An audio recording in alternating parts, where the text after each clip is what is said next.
Chapter 406. Do they really think they're the creator? Luo Nan was astonished. They sure have a big tone.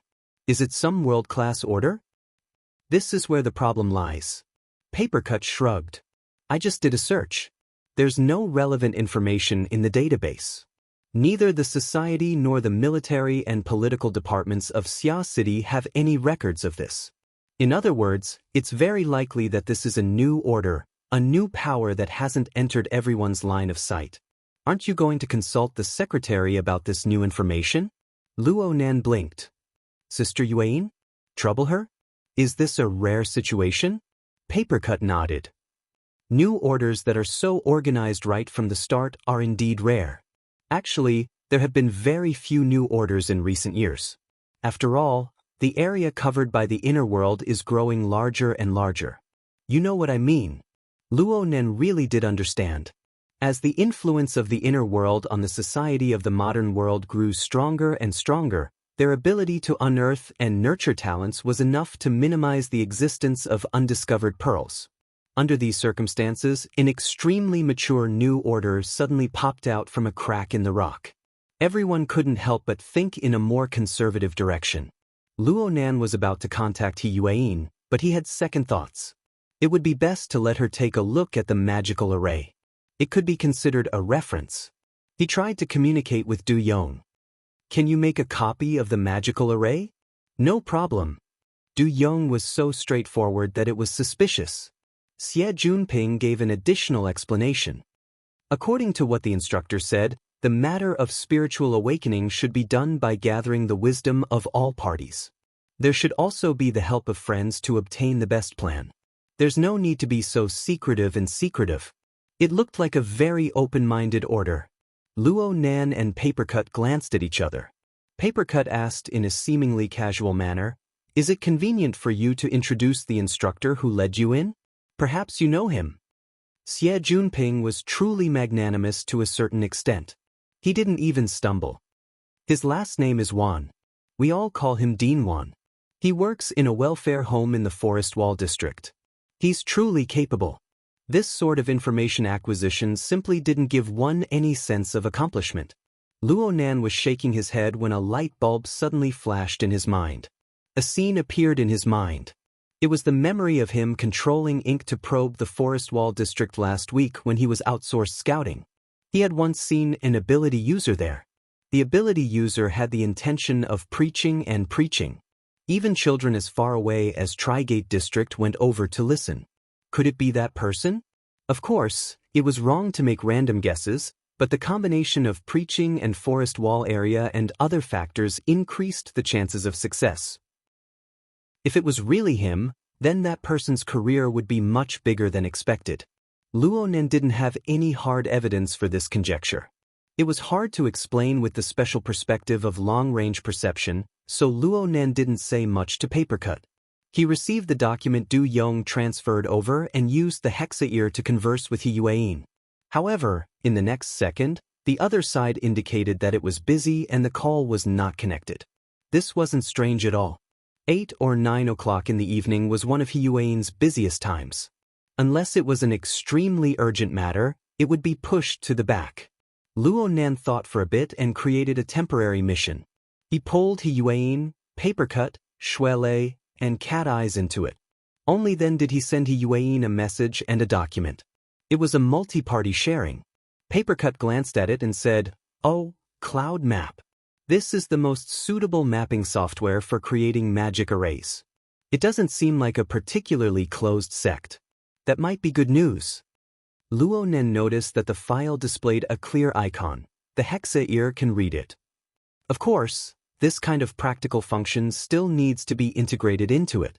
Luo Nan saw Du Yong gnash his teeth at the read-only projection, but he was unwilling to copy the file onto the computer no matter what.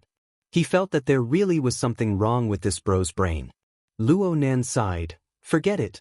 Just use mine." He directly connected the hexa-ear to the projector. He didn't need to switch. He just opened it from the mission window.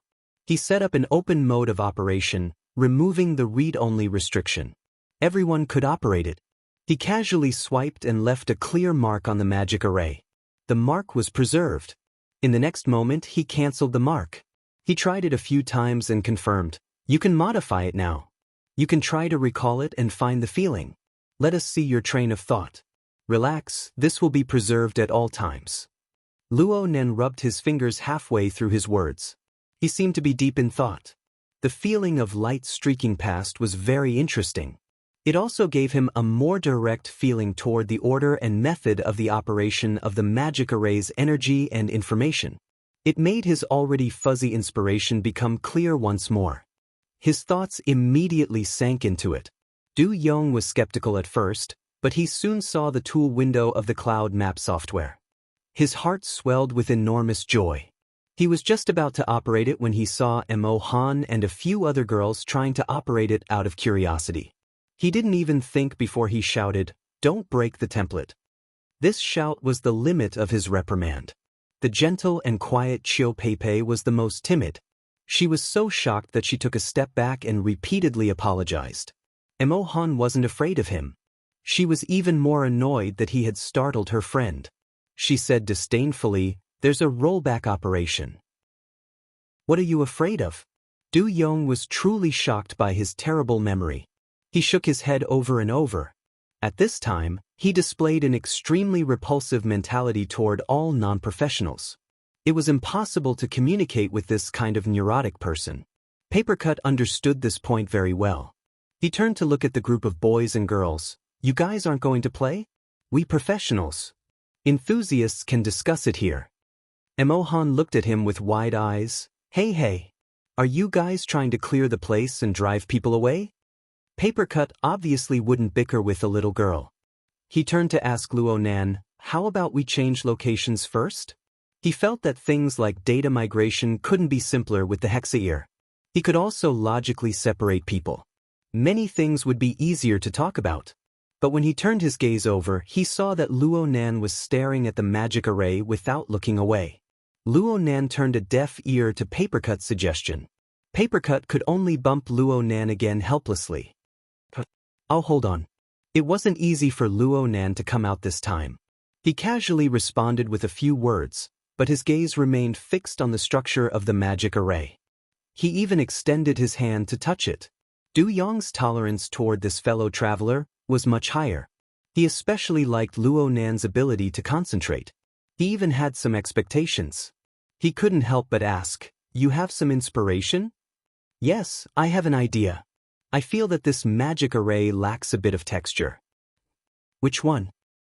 "Texture. The reality of matter." Luo Nan also needed someone to communicate with him. He observed as he organized his words, "If you view the magic array as a building, then the structure and lines are viewed as rooms and pipelines. Your template is more like a blueprint. There are no materials. There are no fillers. It's just a three-dimensional diagram."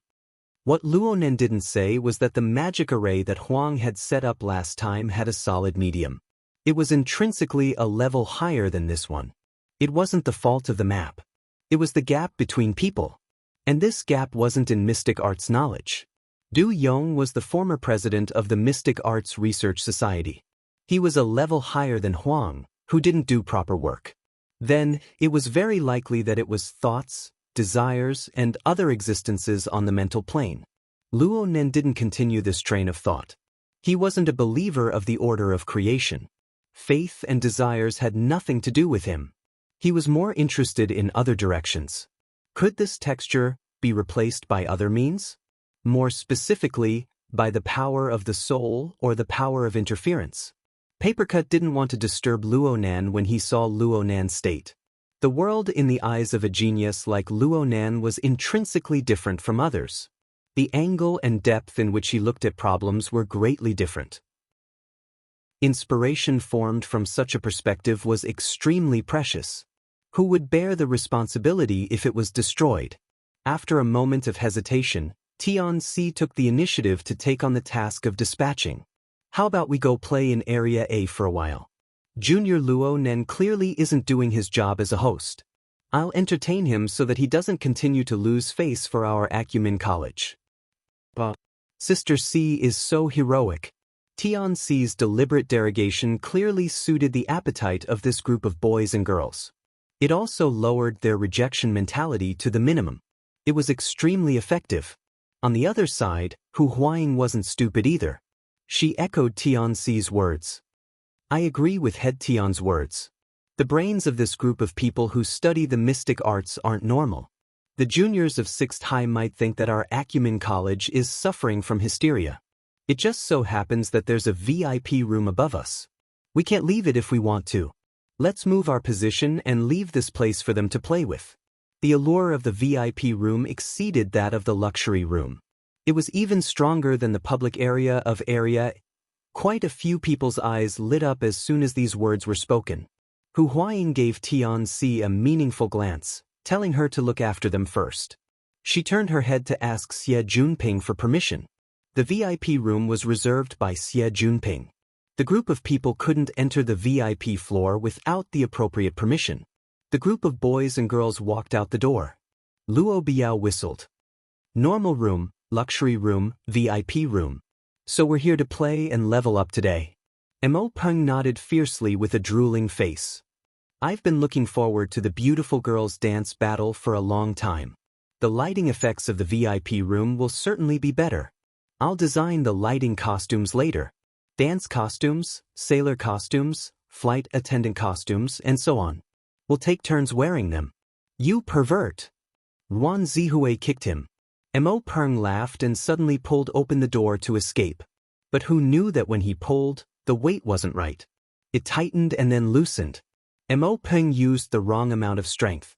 His body staggered and fell backward, crashing into Luo Biao. The door was pulled open as well. Someone from outside fell head first into the room and fell face first into the mud. Who's? Yu Zheng. Though the figure fell to the ground, he was still recognized when he struggled to get up. At this time, Yu Zheng was wearing a set of external equipment that had anti-collision functions. It didn't hurt, but he was in a sorry state. Yu Zheng was having all sorts of trouble tonight. He had just crawled out of vomit when he fell face first into the mud. His chin had collided with the smooth floor, hurting his mouth, teeth, and tongue. A belly full of evil fire rushed to his head. He crawled up and shoved Mo Peng. Motherfucker, what the hell are you doing? Mo Peng was a bit embarrassed at first, but his expression immediately changed when he was scolded directly in the face. As for that push, it didn't really matter. He wanted to scold back, but he had more confidence in the end. He sneered and said, I wanted to ask you, how does it feel to be F***ked by a hand cannon in all kinds of positions? Yu Zheng's face turned pale, then purple. The only thread of reason in his brain suddenly snapped. He cursed again and swung his fist, smashing it towards Mo Peng's face. Things had happened hastily. Everyone was relying on instinct. Mo Peng was a bit plump, but he was a stout and nimble fatty. He had been smashed on the reality battlefield all year round, so his reaction speed was above that of a normal person. At this distance, he lowered his body and didn't use his fists or feet. He directly went for a headbutt. His round head, along with the sharp and angular tactical helmet, struck between Yu Zheng's chest and abdomen. The impact wasn't small. Yu Zheng's drunkenness hadn't dissipated yet, so he nearly vomited again after this collision. What was even worse was that his balance had been lost. Last time, he fell forward, and this time, he fell backward. Fortunately, there was a place to lean on behind him. When he tripped, his shoulder hit someone's chest and the back of his head collided with something that was soft but not hard. Then, he heard a stifled, muffled cry. Zhu Maoshuan's indistinct and hoarse cursing echoed in his ears. Zhu Maoshuan was lying on the ground. He was also a bit stunned. It was reasonable to say that Yu Zheng causing a ruckus was advantageous to him. In any case, they were all students of 6th High and companions who had come together. If they really did cause a ruckus, the ones who would be making a fool of themselves would be that group of people. He could watch from the sidelines and taunt them a few times to take advantage of them. This was one of the best results he could think of. Even if Yu Zheng hadn't caused a ruckus, he would have urged him on from the back. But how did things suddenly turn out like this? After a brief moment of confusion, the feelings on his face and body finally had a realistic explanation. Yu Zheng was on top of him, and sticky juice had splashed all over his face. The large cup of juice had even smashed into his head. Of course, the most painful part was the bridge of his nose. The back of Yu Zheng's head had smashed into it, and the bitter and fishy taste had mixed in with the juice and flowed into his mouth. It was clear that he had seen blood. Zhu Maoxuan could have dodged it. The elite society under his command appeared as a combat society most of the time. His skills were quite good. But the problem was that there were far too many people following behind him. There were 2 waiters carrying wine and fruit trays, and there were also 2 friends of scoundrels that he had brought along for the sake of raising his aura. The 4 of them blocked him tightly. No matter how good his skills were, it was impossible for him to break through. Sure enough, he shouldn't have come. What should have been a relaxing and pleasant journey of face slapping had turned him into the spearhead. That fellow Juling was not on the same path as him. That was why he had fallen into such a plight. It must be known that this was Frost River Reality Area A. It was one of the most densely populated areas in all of Xia City. This was especially true since this was Cloud City Water Village, a large residential area. The people who came and went were players from the surrounding colleges and high schools. They overlapped greatly with his life circle. He fell here with his 4 limbs facing the sky. His nose was overflowing with blood, and juice was splashed all over his face. There seemed to be flashing lights all around him. There was no need for tomorrow. Tonight, his dignified appearance would be spread to every major college forum. This was Zhu Maoxuan's final rational thought. In the next moment, whatever face-slapping plan he had completely collapsed. Zhu Maoxuan roared as he pushed away Yu Zheng, who was still in a stupefied state. He struggled to get up and casually picked up the large cup of juice beside him. Disregarding everything else, he smashed it towards the most densely populated area in front of him. "I'll chop you bastards to pieces." A muffled crash rang out, followed by the screams of a girl.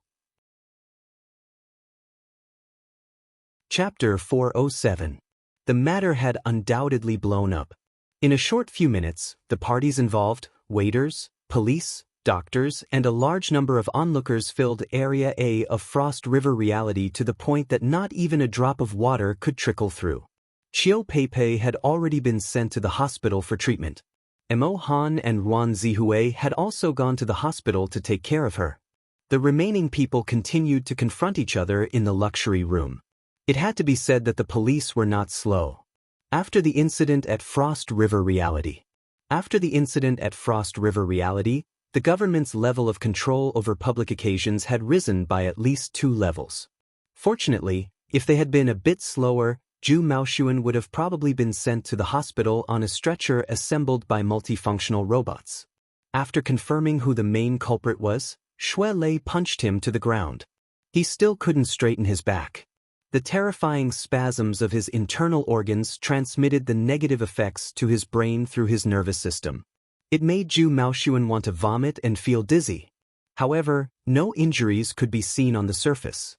Because there were too many onlookers and quite a few people involved, the dispatched police did not take the group away from the scene. Instead, they rushed to the room to understand the situation. The police's inquiry was very simple. They were not interested in complicated grudges. After all, this was just a relatively ordinary public security dispute. The surveillance was very complete, so it was not difficult to make a judgment. Because the hospital's injury examination results had not yet come out, the dispatched police routinely left the social authority numbers of the parties involved. They informed both sides of the process of mediation and civil prosecution. Then, they informed them of the location and time limit for the injury examination. The dispatched police process was completed. Next, Mo Peng, Xue Lei, Yu Zheng, and Zhu Maoxuan had to go to the police station to make statements. Zhu Maoxuan was fine. He was already an adult and had the ability to act. As for the other 3, they had to notify their guardians according to the rules. All of a sudden, the faces of the 3 turned ugly. Mo Peng and Xue Lei were simply worried about being reprimanded by their parents. Yu Zheng's feelings were much more complicated. In fact, when he recovered from his stupor and entered the room and saw the people inside, he hated that he could not immediately kill himself on the floor. Did the heavens specifically come to torment him tonight? We give up the prosecution and request mediation. The one who spoke was Yuqin. She and Turner hurriedly entered and immediately expressed their stance. At the same time, they took out their guardian's electronic authorization. I am the younger sister of the party involved, Yu Zheng. My father already knows of this matter. This is our stance. Yu Zheng blankly looked over. There was no effective response. Seeing her brother in a daze, Yuqin was both angry and annoyed. But in terms of cool-headedness, she was 10 times stronger than her brother. She could already see Xie Junping and Hu Huaying standing by Luo Nan's side with dark faces. In fact, the majority of her stated attitude was directed at these two masters. Wiyue Pharmaceutical Company could not afford to offend the Xie family and the Hu family. They were even more unwilling to give their peers a reason to talk about them and expose their flaws. Yuqin had done her best to understand the situation, inform her father, and obtain the relevant authorization in just a few minutes. Unfortunately, from the looks of the current situation, the effects were minimal. Yuqin didn't take the initiative to talk nonsense. After making her stand clear, she stood with her brother and helped him tidy up his appearance. She took the opportunity to observe the situation in the room. She had seen Xie Junping before. She knew that he was a playboy, a first-class hedonist. But the way he was dressed right now, the way he stood by Luo Nan's side, the way he unconsciously whispered into Luo Nan's ear. No matter how she looked at it, he didn't look like the main character. She seemed to have misjudged the direction from the beginning. In fact, what Yu Zheng did, what the Yu family or Wiyue Pharmaceutical Company didn't really matter. Yuqin's declaration was just a small interlude. Not many people heard it. At most, she earned a fierce glare from Zhu Maoxuan. Zhu Maoxuan was certainly the most restless person in the room. He saw that his gang of scoundrels from the VIP room had all come down. They couldn't be of much help, but they could support themselves. They could reason with the police. They weren't afraid at all. They had an imposing aura. However, the most crucial person was missing from the list. Zhu Maoxuan turned his head left and right, but he still didn't see anything. He could only ask his friends, "Where's Zhu Ling?" He seems to have gone back upstairs." Zhu Maoxuan only knew now that he and Yu Zheng had gone downstairs to act as gunmen. Zhu Ling, who had made this request, had disappeared without a trace. Zhu Maoxuan's mind immediately exploded. At this time, the police were still BBB, carrying out legal education. Zhu Maoxuan's anger rose to his head when he heard this. He suddenly kicked over the high-back chair beside him. "Give this nonsense to a fucking lawyer. I want to examine my injuries right now." Zhu Maoxuan's movements were large, and his already spasming internal organs gave him an even worse experience. His body bent like a prawn. Gastric acid sprayed out, burning his throat painfully. His tears and snot also choked out. Shui Lei, the one who had done this, didn't even bother to glance at him. He obediently accepted the police's questioning. His attitude was more than 10 times stronger. At most, he was a bit worried because he had invited his parents. Xie Junping and Hu Huaying stood up at this time. They were Acumen College's student council officials. They didn't lack connections, and they were experienced in negotiating with the police. They could be considered good doctors after a long illness. They were the best candidates to handle this kind of matter. In addition, there was Tian Si, an expert in communication. She checked for any gaps and filled in any gaps. It seemed that everything was developing in their favor. As for the ability users in the room, they exchanged glances with each other. It was quite awkward. Indeed, they were all gathered inside the room. They studied the magical array, drank, and so on. There was a certain distance between them and the conflict zone at the entrance. But to let a delicate little girl get hurt right under their noses was still a very shameful thing. Even Luo Nan was no longer in the mood to study the magical array. He sized Zhu Maoxuan up and down. He recalled the old events at Ocean Sky Cloud City. He could more or less determine the cause, and he felt more and more displeased. He really wanted to find a way to fix things. And it was because of this concern that he heard the name Zhu Ling through his mental senses. Judging from Zhu Maoshuan's intense emotions, it seemed that the situation was more complicated than it seemed. Actually, Luo Nen didn't need to think about the current situation. However, he hadn't been of any use at all in the beginning, and it seemed that there wasn't much use for him in the future. It made him feel uncomfortable. Luo Nan's mind spun a few times, and he seized the opportunity to pull Xie Junping over. He asked, "Who's Zhu Ling?" "Zhu Ling?" Xie Junping shook his head. "I've never heard of him. He's not in this circle. Is he a relative of Zhu Maoshuan? Why don't you ask and see?" Luo Nen activated his living starry sky senses as he spoke, bringing the entire aurora cloud into the range of his senses. At this time, there should be about 10,000 people stationed in Aurora Cloud Capital. Sorting out the tracks of thousands of people would have been a painful process in the past. But right now, Luo Nan had an initial grasp of the warning senses of a closed system. It was much easier for him to divide them according to the level of threat. What he sensed was rather subtle. The strongest reaction of malice came from Zhu Maoshuan not too far away. Luo Nan should have discovered this a long time ago. It was just that although this person's evil intent was strong, his body didn't possess any extraordinary strength. The stimulation was very weak. Plus, Luo Nan had been immersed in the study of magical arrays, so he had unconsciously overlooked this.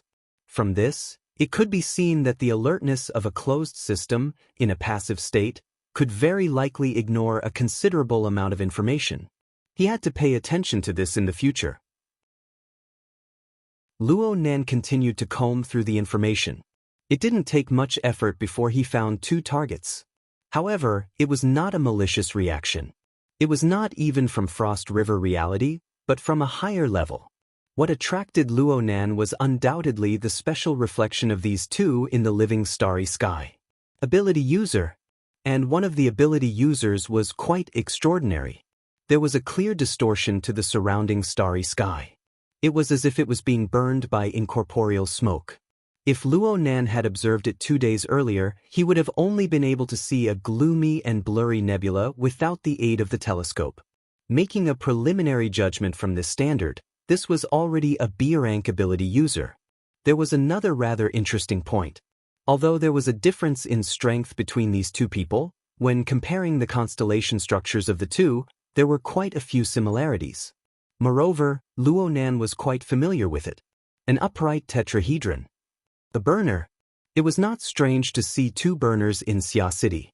The society statistics showed that there were over 300 of them. Most of them were in the military.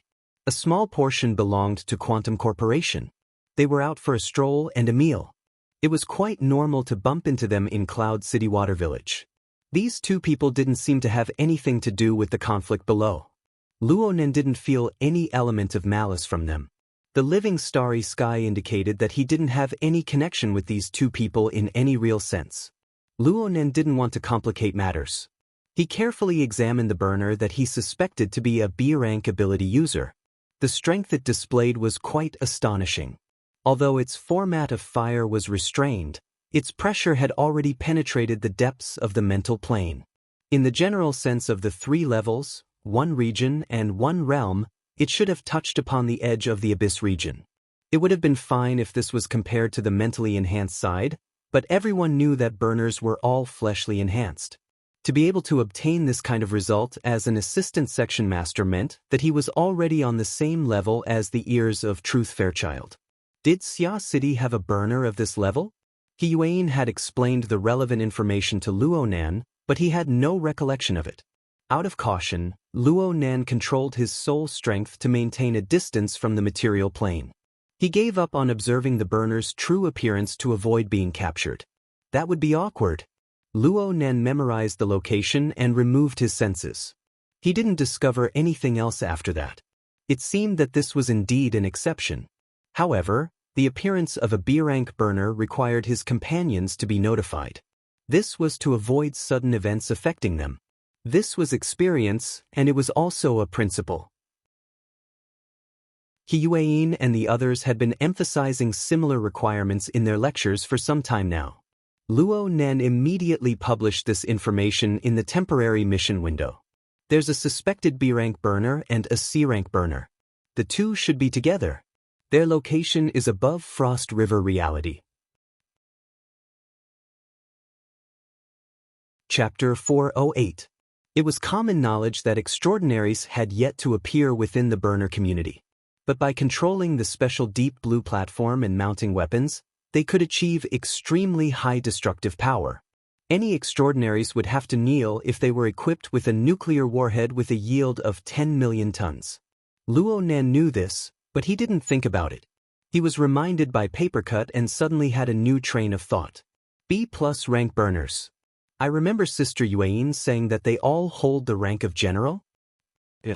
There are some people with real power who control quite a bit of the special forces of the field army. For example, the coastal defense force closest to Xia City, where Secretary He's father worked and where Cragburst was a part of, has a special combat brigade. The commander of that brigade is a high-ranking major general called Tian Bang. He's a pretty awesome character. Tian Bang? Yeah. He has the same surname as that senior of yours, but he shouldn't be related. He's an orphan. He participated in the Deep Blue Platform project since he was young and underwent deep remodeling. Of course, this is internal information. It only circulates in the inner world. Luo Nan nodded. I understand. If an orphan or a young child participated in the remodeling of burners, it would be hard for people not to suspect the lower limits of the government and the military. This was undoubtedly something that those in power did their utmost to avoid. Is this person Tianbang? The coastal defense base isn't that far from Xia City. It's hard to say. I haven't seen him yet. I just heard that he floats on the sea all year round, taking turns to fight with the marine mutants. He's an extremely powerful combat type. Tiske, this is troublesome. Papercut's brows furrowed tightly as he spoke. The branch's intelligence department didn't react to such a powerful person entering Xia City. It doesn't seem like he came in fair and square. Really? Luo Nan was quite calm. It didn't matter if it was Tian Bang or not. He definitely didn't have any ill intentions. Let's contact Secretary. It's best if we ask her father if he knows anything. If it really is Tian Bang, then this is quite a taboo. Luo Nan tried to contact He Yuan, then he shrugged. He still couldn't contact He Yuan. He could only leave a message explaining the latest situation and his judgment. Right now, Xie Junping was still talking over the phone about Pan Juling's background. Zhu Maoshuan was still stomping his feet, his emotions stirred. It was as if he was the one being bullied. Only Mo Peng and Luo Biao were able to exchange a few curses with him. Most people could only watch coldly from the sidelines. Only Chiu Peipei's family had the qualifications to sue or to settle. Luo Nan and the others could only act as parties and witnesses, providing testimony.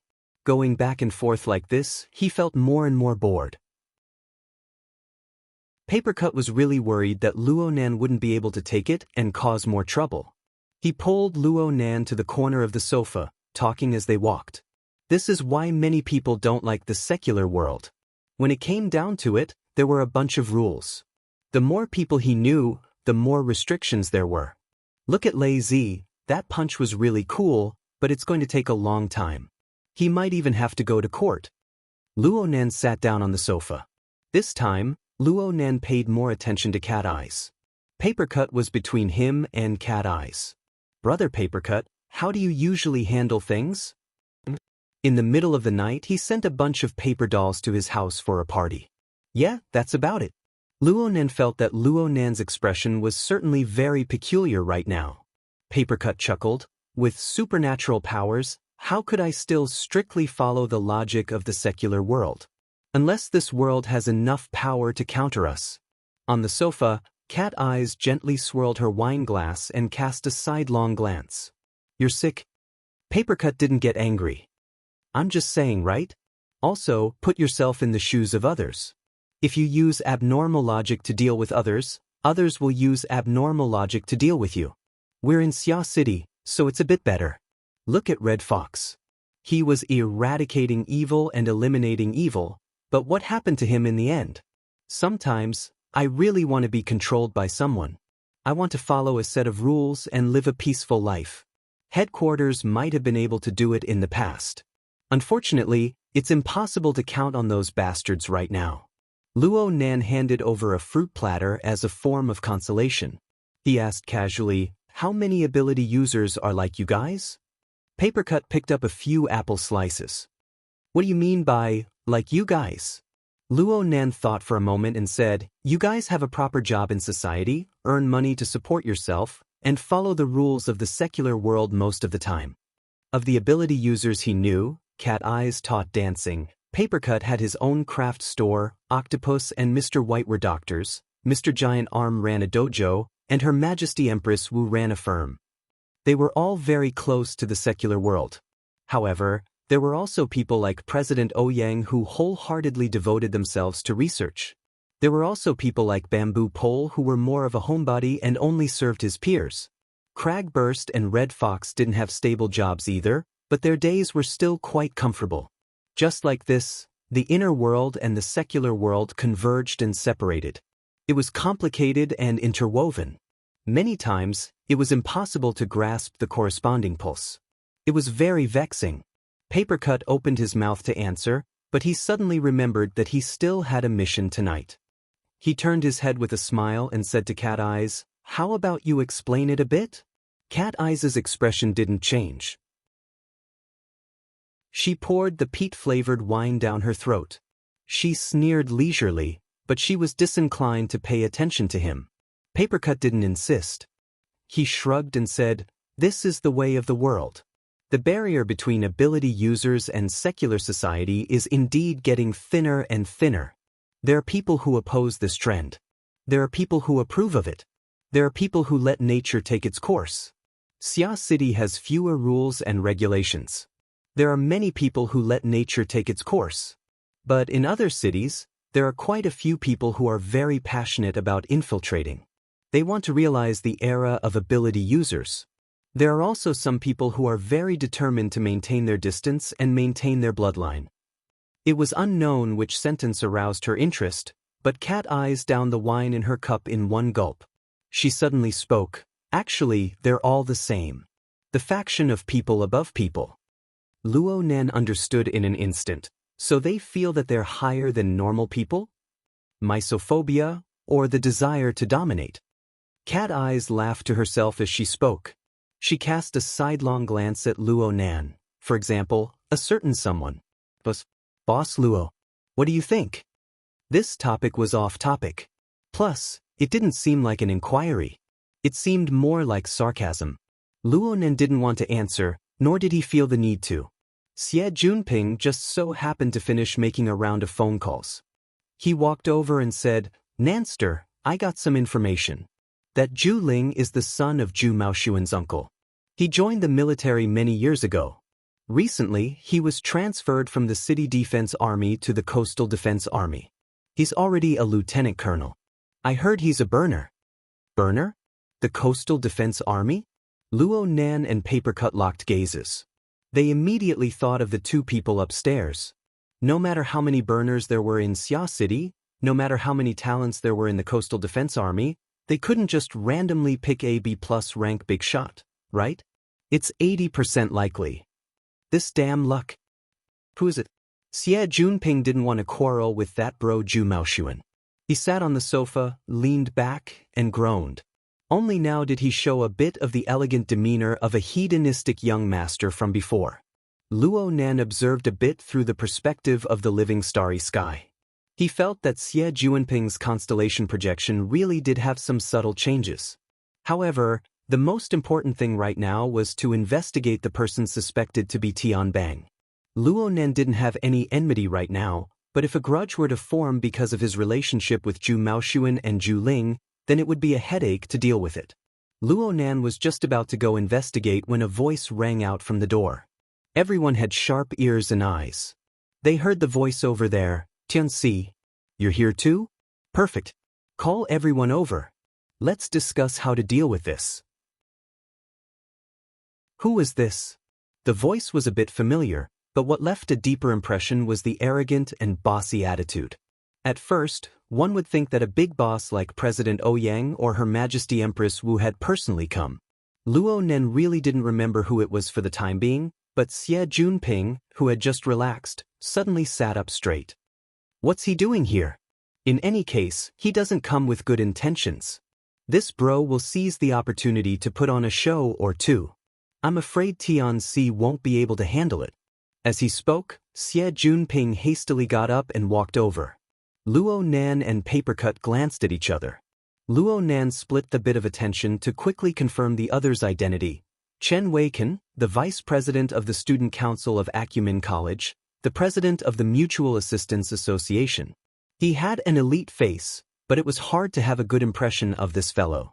Right now, Chen Weikan was wearing a casual suit. It didn't quite match the atmosphere of Frost River reality.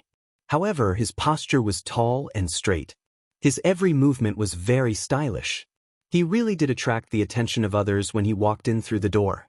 However, if he were to maintain this posture and walk into the crowd, it was hard to say whether or not the loyal Xue Lei would give him an iron fist. Chen Weikan didn't pay attention to Xue Lei. It could be said that he didn't pay attention to anyone. He was just a bit dissatisfied with Tianxi, who stood there stiffly. Tianxi wasn't as quick-witted as usual, but he didn't say much. He just waved his hand and strengthened his body language. At the same time, he used his wristband to talk to someone else.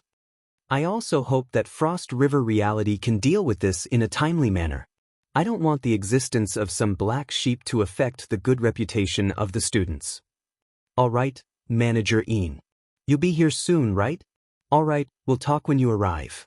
Chen Weikan let out a light breath and his expression relaxed a bit. He turned his eyes and saw that Tianxi was still standing there. He was a bit surprised. Everyone has been summoned? Everyone is here. The police officer is here too. What's the point of summoning? Xie Junping walked closer and said with a chuckle, Vice President Chen, it's rare to see you come to a place like Frost River reality. Which honored guest are you entertaining? Chen Weizan's gaze swept across Xie Junping's face. There was no emotion. There was no hostility. It was more like he was ignoring Xie Junping. But if one were to say that he was arrogant, it seemed that his mind was a bit scattered. Luo Nan observed and sensed from the side. It was a bit strange. However, what attracted his attention the most was the person Chen Weikan was talking to. His surname was Ian, and he was the manager of Frost River reality. Could it be? Before he could finish his thought, Luo Nan was reminded.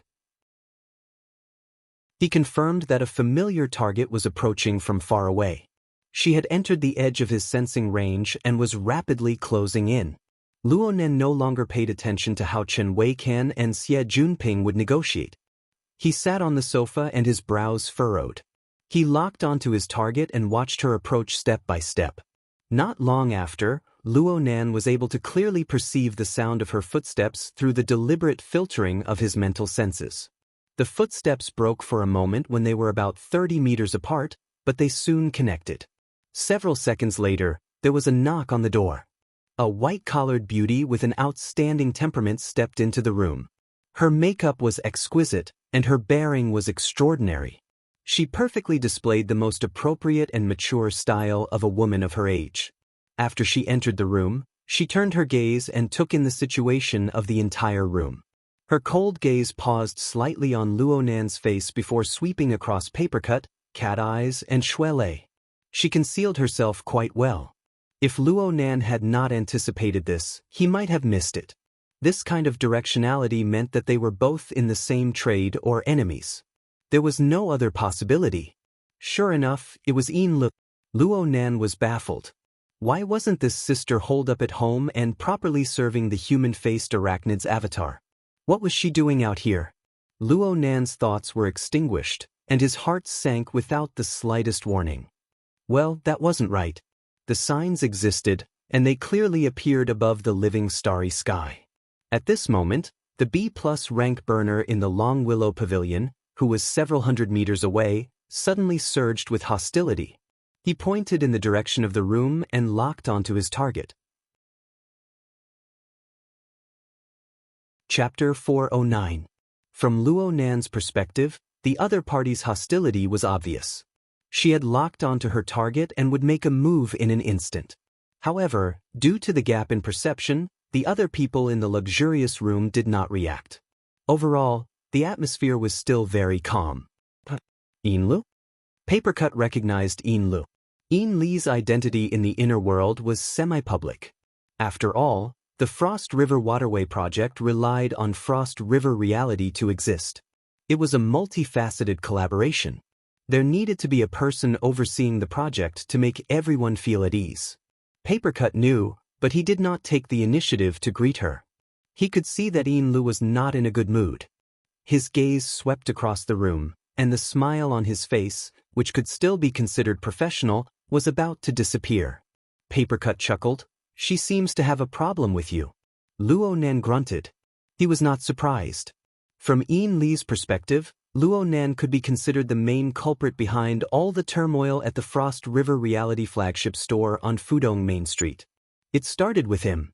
He catalyzed the escalation of conflicts. In the end, the gold-sucking pool with a daily revenue of over 10 million became a bottomless pit that needed to be renovated. It had yet to recover to this day. Other people might not know the twists and turns, but how could Yinlu, the vice-ablatum of the Blood Flame Order, not know? Luo Nan had seen her through the Wraith sign at least 2 or 3 times recently. She had expressed her grievances during the high-level meetings of the Blood Flame Order. The depth of her grievances could be seen. Now that she saw Luo Nan again and gave him trouble, Yinlu did not immediately lose her temper. This showed that she had cultivated herself well. Luo Nan did not have the time to understand Yinli's thoughts. He leaned back on the sofa. His eyes looked empty, but they were actually transparent. The focus of his attention jumped from the B+ rank burner to Yinlu, and then to the human-faced arachnid avatar that accompanied Yinlu. After all, this fellow truly belonged to him. Right now, the Wraith sign was habitually hiding at the border between the Abyss region and the Polar Domain. This was a domain that 99% of ability users would find hard to reach. No one but Luo Nan could detect the Wraith sign in the room. The Wraith sign was like a greedy beast. Its 6 pupils circulated with colorful light as it instinctively searched the area for a target it could eat. As his level of power increased, the average emotional turbid flow was no longer attractive to the Wraith sign. Ordinary aptitude users were nothing to him.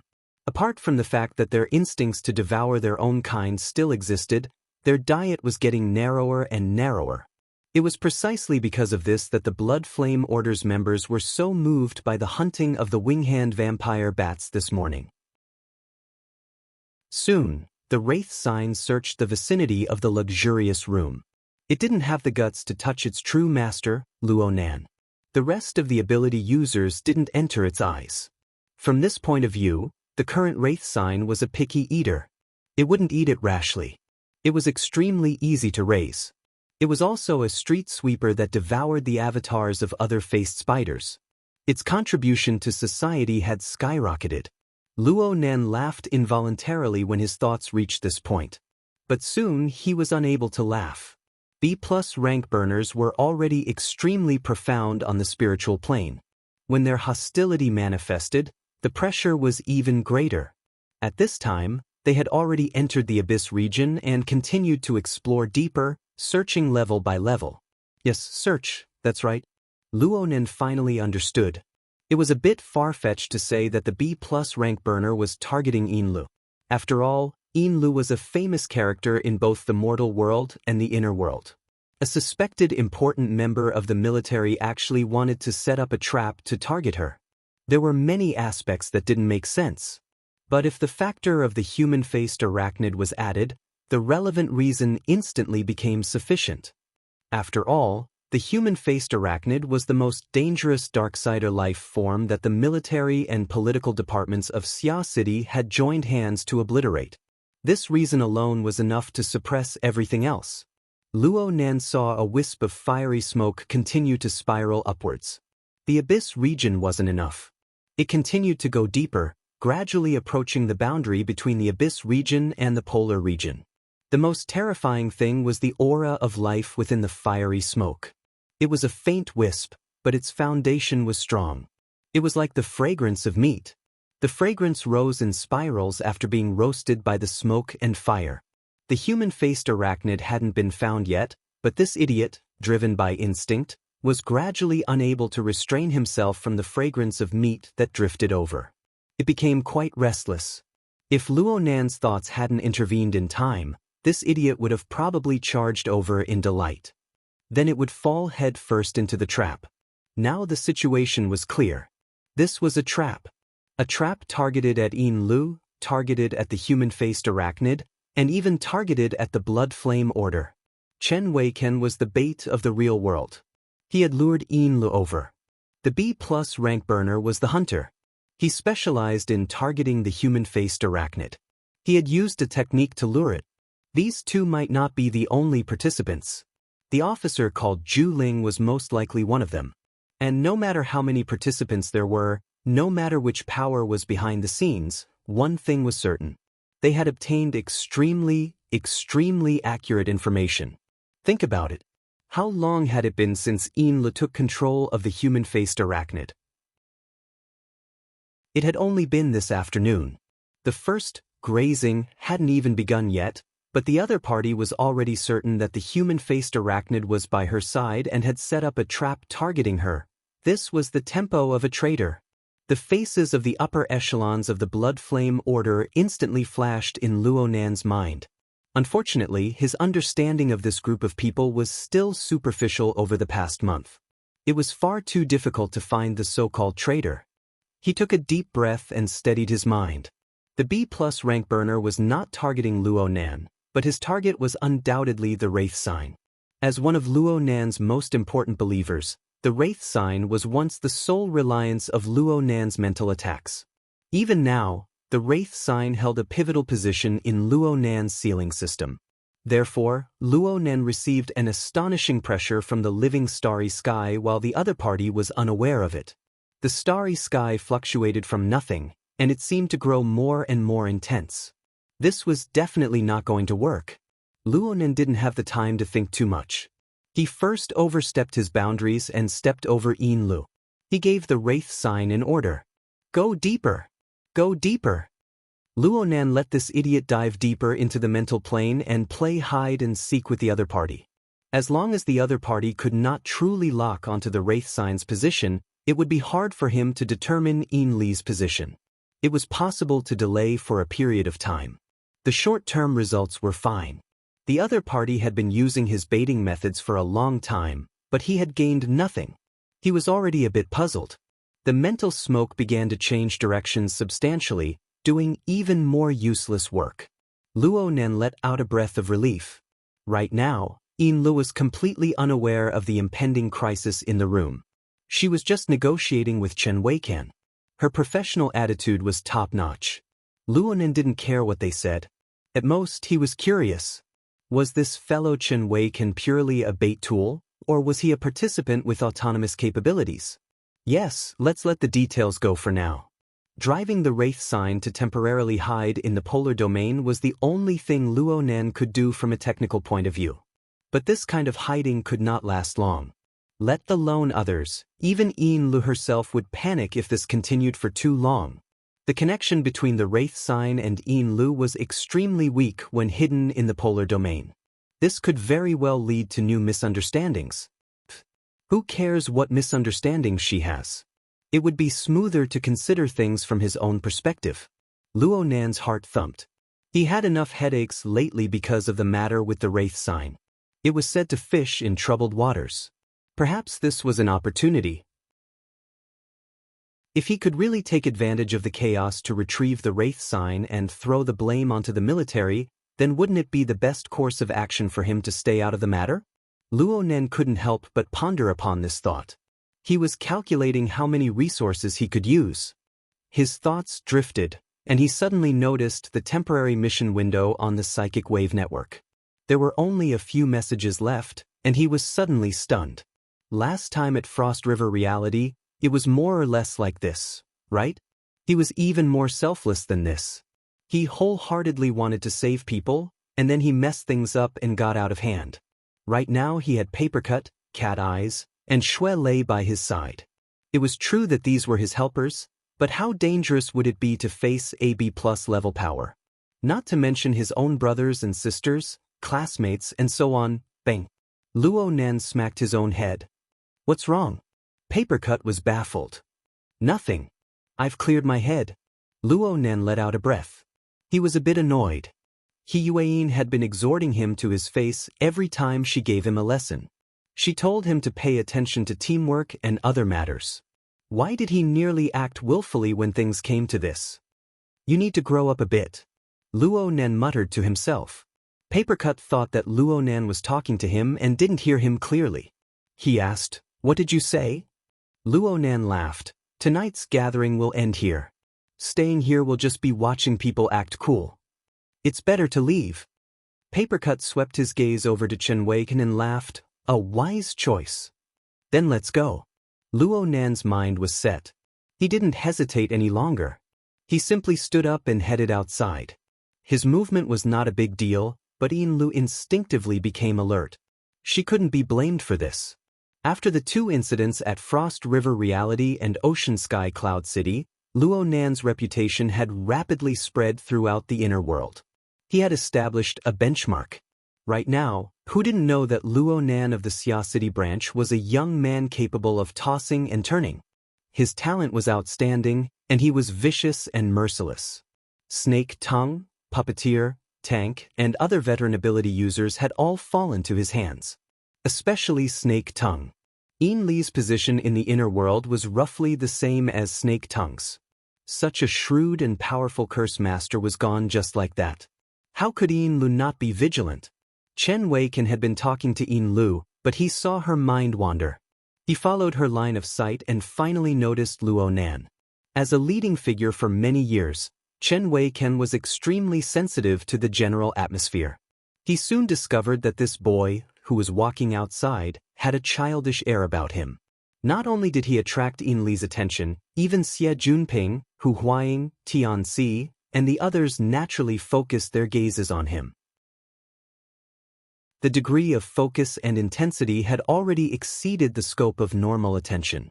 The conversation that had been within his control suddenly couldn't continue. At this time, Xie Junping opened his mouth and asked, Nanster? Luo Nan laughed. Everything's fine here. Let's go home. Xie Junping was stunned. But when he heard these words, even Cat Eyes, who was usually indifferent to him on the sofa, stood up with a cold snort. Tianxi, Papercut, Shuelei, and the others directly started walking. They felt inexplicably excited. He shrugged and pushed Du Yong, who still didn't know what was going on, to keep up with them. He laughed and said, Then let's get out of here. Several people moved, forming a chain effect. Hu Huaying, Mo Ping, Luo Biao, and the others instinctively moved as well. The standoff in the private room suddenly collapsed. For the fastest and most accurate novel reading, please visit Chapter 410. The group of people didn't leave just like that. Some people, like Luo Nan, had already unloaded their peripheral equipment due to the haste of the incident just now. Others hadn't. Even if they wanted to leave, they had to finish their business. The room was in a mess. But no matter how chaotic it was, everything was in accordance with Luo Nan's will. It didn't matter what Chen Weiken said at this time. It was meaningless. Chen Weiken did not look too good. His failure to control the field was secondary. The most crucial problem was that his target, Yin Lu, had clearly been affected by Luo Nan. She was a bit absent-minded and probably had thoughts of leaving. Chen Weisan's thoughts spun rapidly and he decided to make some slight adjustments. He took advantage of the fact that Luo Nan had yet to leave the room to greet him. Fellow student, I remember that you're also a student of our school. Regarding this matter, I think we should maintain close communication. Chen Weisan's memory could be considered excellent, but it was useless. In any case, Luo Nan had no intention of cooperating with this person. His gaze streaked across Chen Weisan's face, and he used his chin to point at Zhu Maoshuan, who was still accumulating rage points. Every injustice has its perpetrator, and every debt has its debtor. As long as we remember him, we don't care about anything else. You guys talk. *CK. Zhu Maoshuan couldn't take the provocation. He stomped his feet and wanted to hit someone, but the police were right in front of him. His group of friends were afraid that he would suffer a loss, so they pulled him back one after another. Luo Nan was disinclined to pay attention to the farce over there. He walked straight over. Chen Wei-kan inexplicably moved his body to the side when faced with Luo Nan's gaze, giving him some space. However, it was difficult for him to correct himself. One figure after another followed, including Tianxi. This beautiful subordinate who had been working by his side for many years was gone. She walked past him expressionlessly. "You're playing this game too?" Chen Wei-kan felt an impulse and said in a commanding tone, "Tianxi, stay here." Just last weekend, when he spoke like this, Tianxi still showed the respect of a subordinate. Now, Tianxi was indeed reacting. She paused and turned sideways as if by instinct. But in the next second, she retracted her gaze and completely ignored Chen Wei-kan, who was right in front of her. She pointed at the police officer who had not spoken for a long time. "Mr. Officer, have you gone through all the procedures?" According to our previous agreement, as long as the relevant party issues an explanation, the guardian can wait until the injury examination is finalized before considering whether or not to notify the guardian. The police officer had been ignored for a long time. Finally, someone seriously asked for his opinion, and his attitude was very good. "Yes, as long as you remember to follow the police's request and provide a timely explanation, it'll be fine." "Thank you." Tianxi bowed politely and left. From start to finish, he didn't even look at Chen Wei-kan. Chen Wei-san's face darkened visibly. He subconsciously raised his arm, wanting to do something, but with a bunch of people watching him, this embarrassing action was eventually controlled. Luo Nan was the first to go out, but he had a clear understanding of the events that occurred afterwards. He had a guess in his heart. Chen Wei-kan was more or less autonomous, but he seemed to know very little about the inner world. Perhaps he had just come into contact with this domain, or perhaps he had been on the fringes for many years. The latter was more likely. Looking at the connections, this trap targeted at Yin Lu and the human-faced arachnid was certainly organized. The possibility of him being from the military was higher. Chen Wei-san's background was also closer to the military. Since that was the case, it was best to ask He Yueyin about the relevant questions. But up until now, there had been no reply from the temporary mission window. The sound of footsteps approached from behind, and Tianxi took 2 quick steps to catch up. Her attitude was different from the cold and aloof one in the room. She was a bit nervous right now. She called out, "Junior," but she probably felt that it wasn't too appropriate. She ended up cutting it short. Luo Nan's mind was like a clear mirror. He knew that it wasn't easy for Tianxi to decisively choose a side after years of resistance. Even though this kind of decisive choice was a bit too much. He didn't have any ill feelings toward Tianxi. Moreover, he felt a bit apologetic because of the matter at Ocean Sky Cloud City. He didn't want Tianxi to be overly worried and fearful, so he turned his head and smiled to comfort her. Then he thought of Chen Wei-san's position in the school. He was afraid that Chen Wei-kan would make things difficult for Tianxi later, so he said, "Senior sister, you're about to take the postgraduate exam. It's fine to let go of some school affairs." His words were simple, but Tianxi misunderstood. She immediately said, "I'll resign from my position in the Mutual Assistance Society when I get back." Holy crap! Luo Biao, who had followed them out, gasped in surprise. He couldn't help but move closer to Mo Peng's ear. "Hey, Nanster, you're a big shot now?" Mo Peng had been stupefied for a long time. He was affected by the atmosphere back in the room, so he unconsciously followed them out. Now he came to a realization. Why was it that when Nanster moved, half the people in the room followed him? It must be known that practically everyone here was older than Luo Nan. Not to mention Tianxi, Xie Junping and Hu Huaying were even cadres of the student council. Their family backgrounds were quite extraordinary. But these people all had Luo Nan as their axis. They naturally didn't have a trace of reluctance. This didn't make sense. Mo Peng was stupefied when Mo Han, who was accompanying Chiu Peipei, called, "Is everything all right over there?" No? Actually, Mo Peng didn't know whether or not this counted as an issue. Mo Han believed him. She just told him, "Yuqin just asked me for Luo Nan's number. Is the police's judgment leaning more toward us? If you want it, then you want it. If you don't, then it'll be too late. Huh. Luo Nan heard the conversation between Mo Peng and the others clearly from up front. This gave him a reminder. He immediately discussed with Papercut in a low voice, Mo Han and the others are still in the hospital. Take them away. Don't stay here any longer. Papercut was startled. He finally felt that Luo Nan wanted to leave. Aside from not wanting to cause trouble, there seemed to be some special considerations. Is something the matter? This message was sent to the temporary mission window. Cat Eyes and Shui Lei could see it, and their gazes immediately shot over. Luo Nan also responded from the mission window, that B+ rank doesn't seem to be here purely for a meal. In reality, there was certainly some other plan.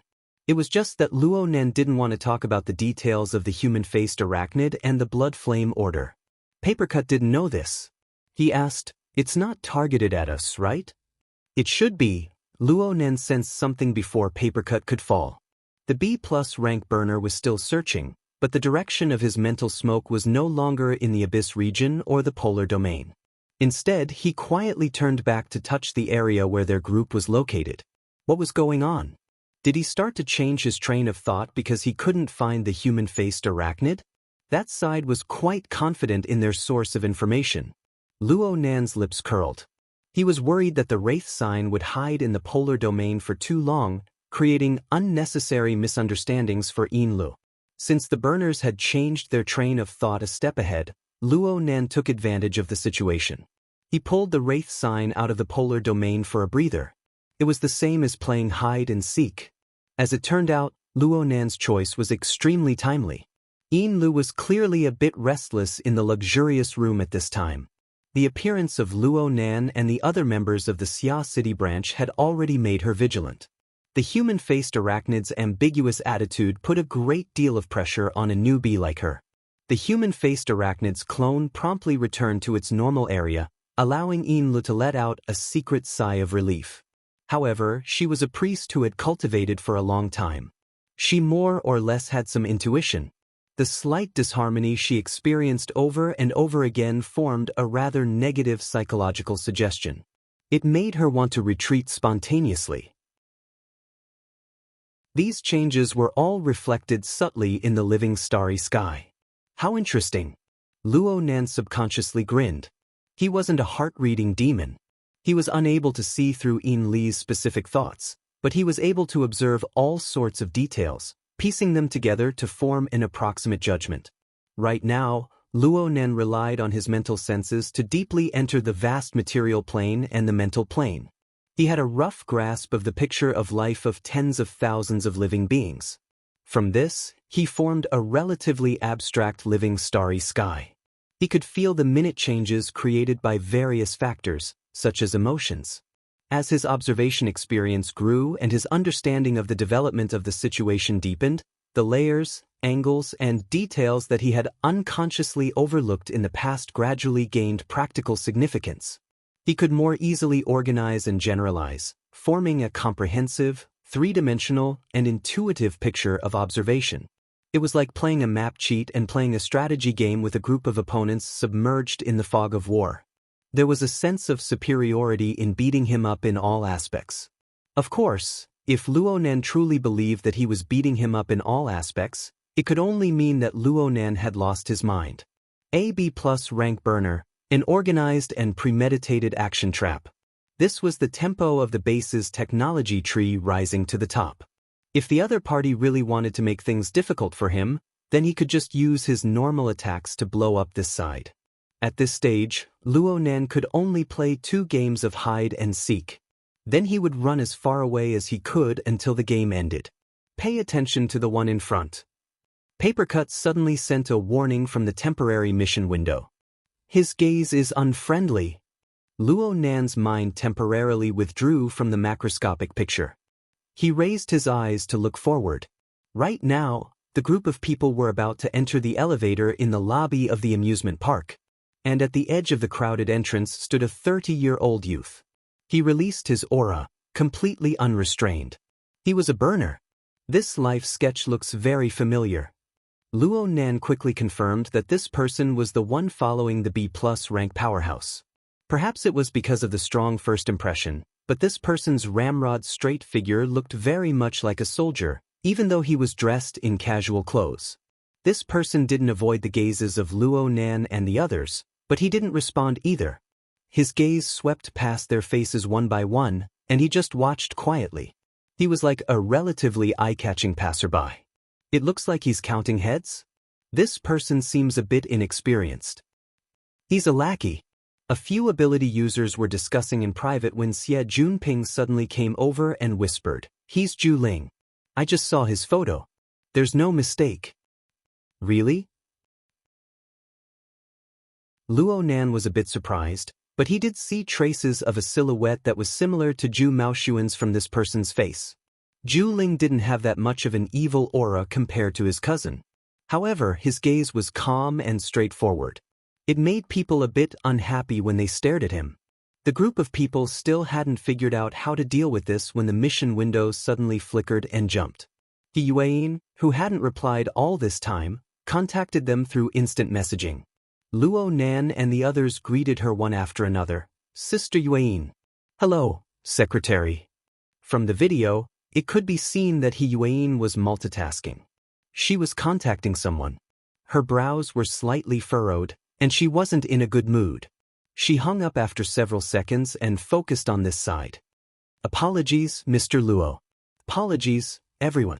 I just saw this, but there's a matter that just so happens to be related to you." Without any pleasantries, He Yuan sent over an electronic file. The format was extremely formal, and it clearly bore the authority seal of a government department. He Yuan explained further, "The Xia City Police and military received a reliable tip that traces of the human-faced arachnid's clone were discovered in the vicinity of Cloud City Water Village. They decided to launch a search operation at the last minute. According to the agreement they reached with the society a month ago, they hope that the nearby members of the society will cooperate." "It can't be. Xia City hasn't been swept clean yet?" Shui Lei had confronted the human-faced arachnid head-on before. He had a deep impression of the formless and shadowless demon. He immediately drew in a cold breath. Papercut was more concerned with practical issues. Did they say how to cooperate? He Yuan opened the electronic file and indicated to Luo Nan and the others to look at the highlighted paragraphs. They demand that all members of the society within a radius of 15 kilometers, with the main building of Cloud City Water Village as the center, must report their current location and go to a designated location to record their privileges. They want to clear the area? Yes. In principle, no ability user is allowed to stay within this area. After recording their privileges, the members who wish to participate must obey the commands of the military and police. The military and political departments and the society will give corresponding rewards. Those who don't wish to participate must quickly leave the scene to avoid the human-faced arachnid's invasion. While He Yuan was explaining, Luo Nan and the others had already waited for the elevator to arrive. They poured into the same elevator. Who knew that Zhu Ling, who had been observing with cold eyes all this time, would suddenly take 2 quick steps forward, openly following them. The gazes of several ability users gouged at Zhu Ling's face at the same time, but Zhu Ling pretended not to notice. Luo Nan sized up Zhu Ling a few times. At the same time, he sent a message through the mission window. This document was sent within 5 minutes, right? 4 minutes and 20 seconds ago. This job. Luo Nan gasped in surprise. He had gotten through all of Xia City's military and political departments in one afternoon. As soon as he failed to lure the human-faced arachnid's clone, he immediately caused a big scene. He even gave the green light all the way. Even the society was mobilized. This further confirmed his previous conjecture. It was very likely that Xia City's military and political departments were leading this operation. He could see their determination even more clearly. Sure enough, relying on a cheating device to hide and seek wasn't a long-term solution. Leaving the battlefield as soon as possible was the wisest choice. However, the other side didn't want to let go so easily. Luo Nan gave Zhu Ling another glance. He wanted to probe deeper, but he was worried that Mo Peng and the others were present. He cast a glance at Papercut. Papercut understood tacitly. His fat face instantly revealed a pleasantly surprised smile. "Hey? Little Ling, that's you, right?" Zhu Ling was stunned. He didn't have time to react before Papercut grabbed him. "Ah, I'm definitely not mistaken. I've seen your photo before. You look so handsome even without your military uniform." Chapter 411. In the elevator, no matter if it was Xie Junping who didn't understand, or Mo Peng, Robio, and the others who didn't know what was going on, they all felt their faces twitch when they saw Zhu Ling, a handsome man with a cold face, being crowned with the title of stupidly cute. The atmosphere was very subtle. Luo Nan was also doing his best to ensure that his facial muscles didn't go out of control. But he had already been named to help out, so he could only say hello. In the end, he couldn't help but grin. "Little Ling, cough, what a coincidence." The temporary mission window jumped, and Cat Eyes sent over a one-word evaluation: fake. Of course it's fake. This sort of name that deliberately took advantage of others had more or less broken through Luo Nan's bottom line. Fortunately, Papercut, who was an actor, took on the atmosphere. His affectionate expression didn't diminish, and Zhu Ling wasn't really stupid. He hooked his lips and really called out, "Brother Papercut." In any case, this chance encounter was finally completed. The elevator went down and soon reached the 55th floor. This was the hospital where Chiu Peipei was staying. Tianxi came back to her senses at this time. No matter what, she first invited Mo Peng and the other young boys and girls out of the elevator. Then she said to Luo Nan, "Why don't you guys chat first? We'll go see Peipei and pick up Xiao Han and the others along the way." Luo Nan shot a glance at Zhu Ling and nodded, and, "Go then. We'll be there in a bit." As he spoke, he winked at Xie Junping, telling the group of people to follow him and not delay things here. Very quickly, the place was cleared. Only the 4 people from the association and Zhu Ling were left. A total of 5 people stood in the elevator, silently confronting each other. When Mo Peng and the others turned around, both sides wiped away their fake expressions. Papercut said unhappily, "You guys from the military do things in such an imposing manner. You ask for access to the human records at the drop of a hat. What's the reason?" The government and the military have the right to ask any law-abiding citizen to show proof of social authority and cooperate in the performance of public security obligations. Zhu Ling stood ramrod straight, enduring the penetrating gazes of several ability users. There was no fear on his face, and his mouth was also very sharp. But in the end, he still narrated the reason that everyone was well aware of. "The target of our search is the human-faced arachnid. It is very likely that this kind of Darksider life form is attached to an ability user's body. It crosses the sea while deceiving everyone. The relevant examination is necessary." Papercut asked, "What about normal people? There are tens of thousands of people upstairs and downstairs, and you want to search them one by one?" Zhu Ling answered simply, "At this stage, the human-faced arachnid that remains will no longer be interested in normal people. Correspondingly, their desire to hunt ability users will become even stronger, which is why no ability user is an exception." Luo Nan raised his eyebrows slightly. This guy really understood. According to his intentions, Yin Lu, the vice officiant of the Blood Flame Order, had to make a trip as well. Was he trying to alert the enemy? Papercut spread his hands. "We've already met. Does this count as a pass?" Zhu Ling fully displayed the principles of a soldier. "I'm sorry, but we need to make thorough preparations." Papercut gave Luo Nan an inquiring look, and Luo Nan slowly nodded. Saying anything more would just be a waste of time. What's the big deal about going along with him? Luo Nan really wanted to see just what sort of method the military would use to search out the human-faced arachnid's avatar. After experiencing it for real, he knew that the matter of recording permissions was quite convenient in terms of form. The military temporarily commandeered a certain office area of Aurora Cloud City and set up the relevant equipment. All one needed to do was wear a wristband and walk around the room according to the requirements of the military's technicians. The relevant information regarding the recording would enter the database jointly managed by the government and the society. It wouldn't be made public. At least in name, the members of the society wouldn't be able to say anything. The 4 members of the society entered the room one by one. Luo Nan was the last. The first 3 people passed without a hitch. When it came to Luo Nan, things went quite smoothly.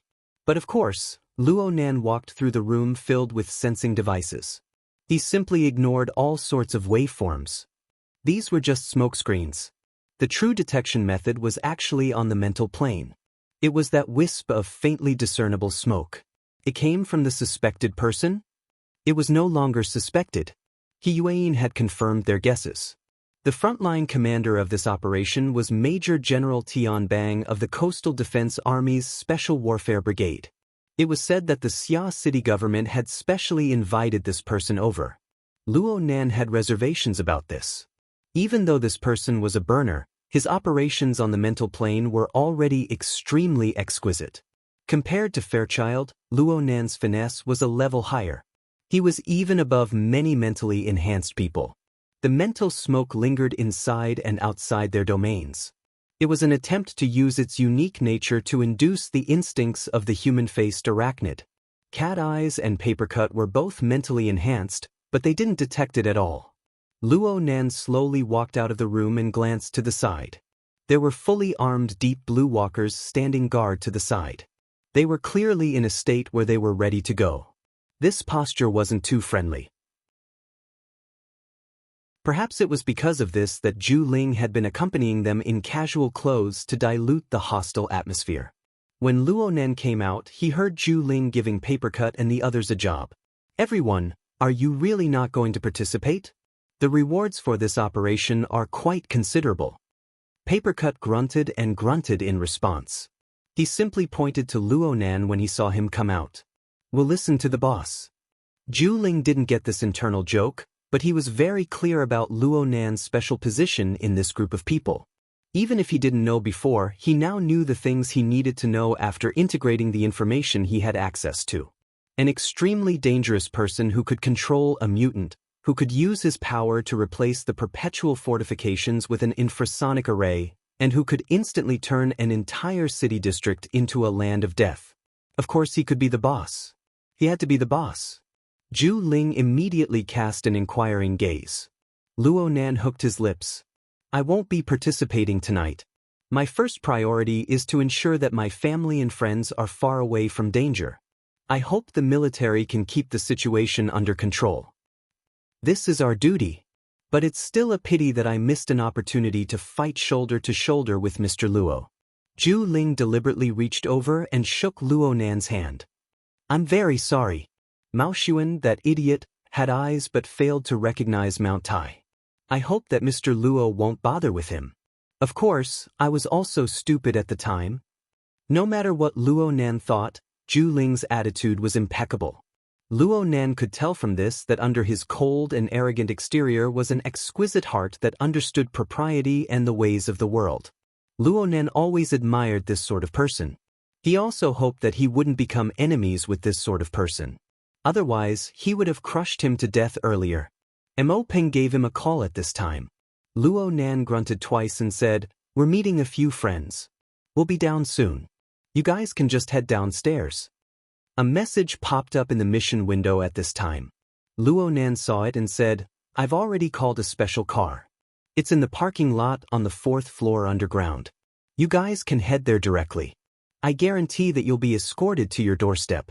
In any case, it's near the Nade district, right?" The so-called special car was actually arranged by He Yuan. She had swapped out the usual security car for a business car. It would be safer to take everyone away early. That thorough? Mo Peng clicked his tongue twice. But he had already been shocked many times today. There was no need to say too much about such a small matter. On the contrary, this phone call verified Luo Nan's words. Zhu Ling had no reason to keep them here. He gestured with his hand, sending them off. The group of people were walking out when Cat Eyes suddenly said, "Hey! Is there room for negotiation regarding your standard compensation?"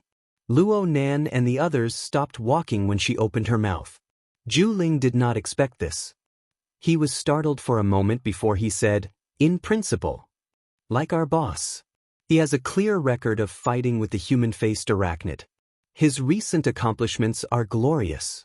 He defeated a B-rank Kursmancer, a puppeteer, and a fleshly body enhancer.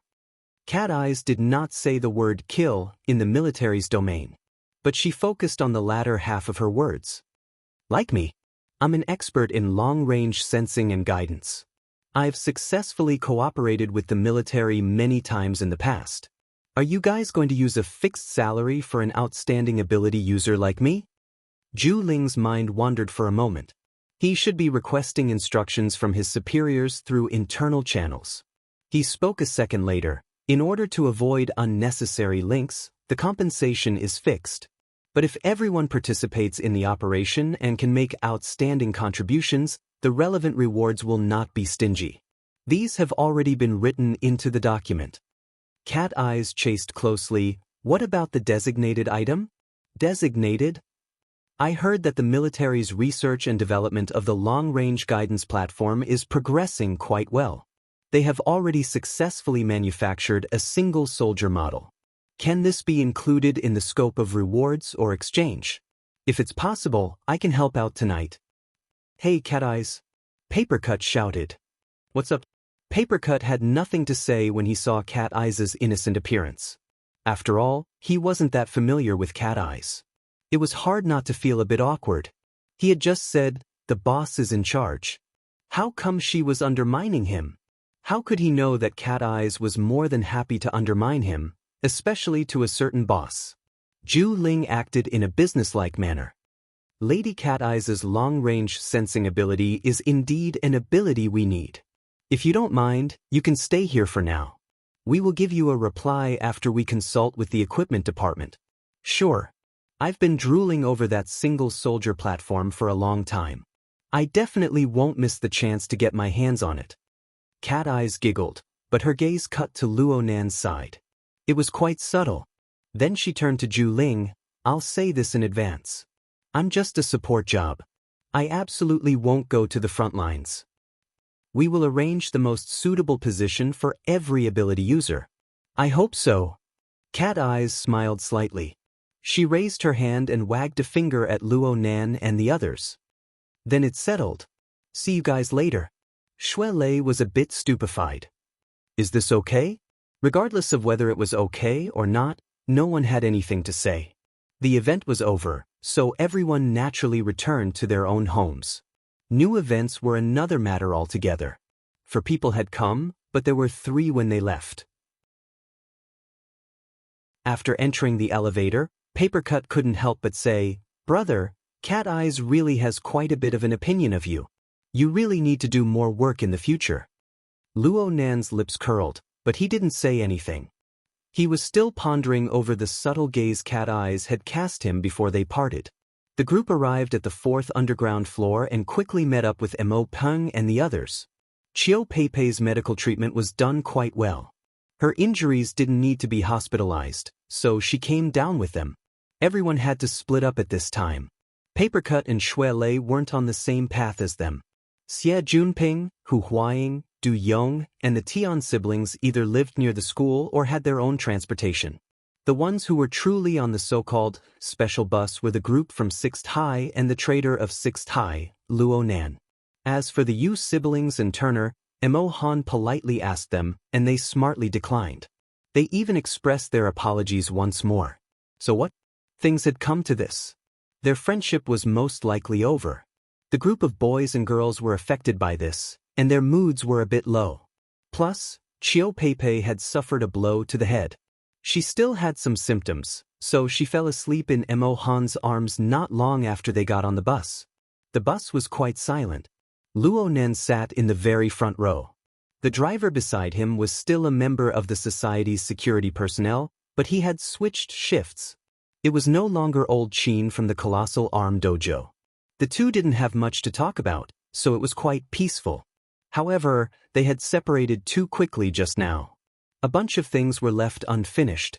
For instance, Du Yong specifically called Luo Nan to inform him as soon as possible if Luo Nan had any new insights into magical arrays. Du Yong hoped to continue the discussion tomorrow. Luo Nan vaguely agreed. Whether he agreed or not was another matter. Aside from this, the temporary mission window of the Hexaear was quite lively. Practically no one approved of Cat Eye's choice, and it led to a small discussion. Cat Eyes recovered a bit of her refreshed spirit after they separated. She spoke with certainty. Seeking new things and taking risks are the true essence of life. Otherwise, what's the point of having extraordinary abilities? Just look at old you and you'll know. As long as you don't become an extraordinary, prolonging your life and staying young are just wishful thinking. You need to do things that normal people can't do in a short 100 years. Luo Nan thought that perhaps this was Cat Eye's true temperament. She was most likely depressed from being shackled by the chains during this period of time. Shui Lei showed signs of being convinced. Sister Cat Eye's words make sense. There's no need for me to take risks. But when I run the Daoguan, I'll exchange pointers with all sorts of experts. I'll fight a few rounds with powerful people. This is something that normal people can't do. Papercut sighed, you youngsters should just play by yourselves. I just want to take care of my family's little store and have a successful blind date along the way. Luo Nen didn't want to participate. He had already begun to pretend to be asleep in the car. In any case, he had drunk strong alcohol in broad daylight. There was a sufficient reason. Right now, he needed to pay full attention to Cloud City Water Village, which was getting further and further away. The Wraith sign was his main focus. If he didn't look after her, the chances of Enlil coming out in one piece weren't high. But he couldn't resist Cat Eyes teasing him, "Boss, what are you planning on doing? Are you going to continue being a boss, or are you going to advance again?" What was advancing again? Luo Nen didn't consider it. And if it was about ideals, he sent a simple message. Formatting theory. Developing formatting theory and restoring his grandfather's reputation were his most pressing desires. These were not secrets within the society.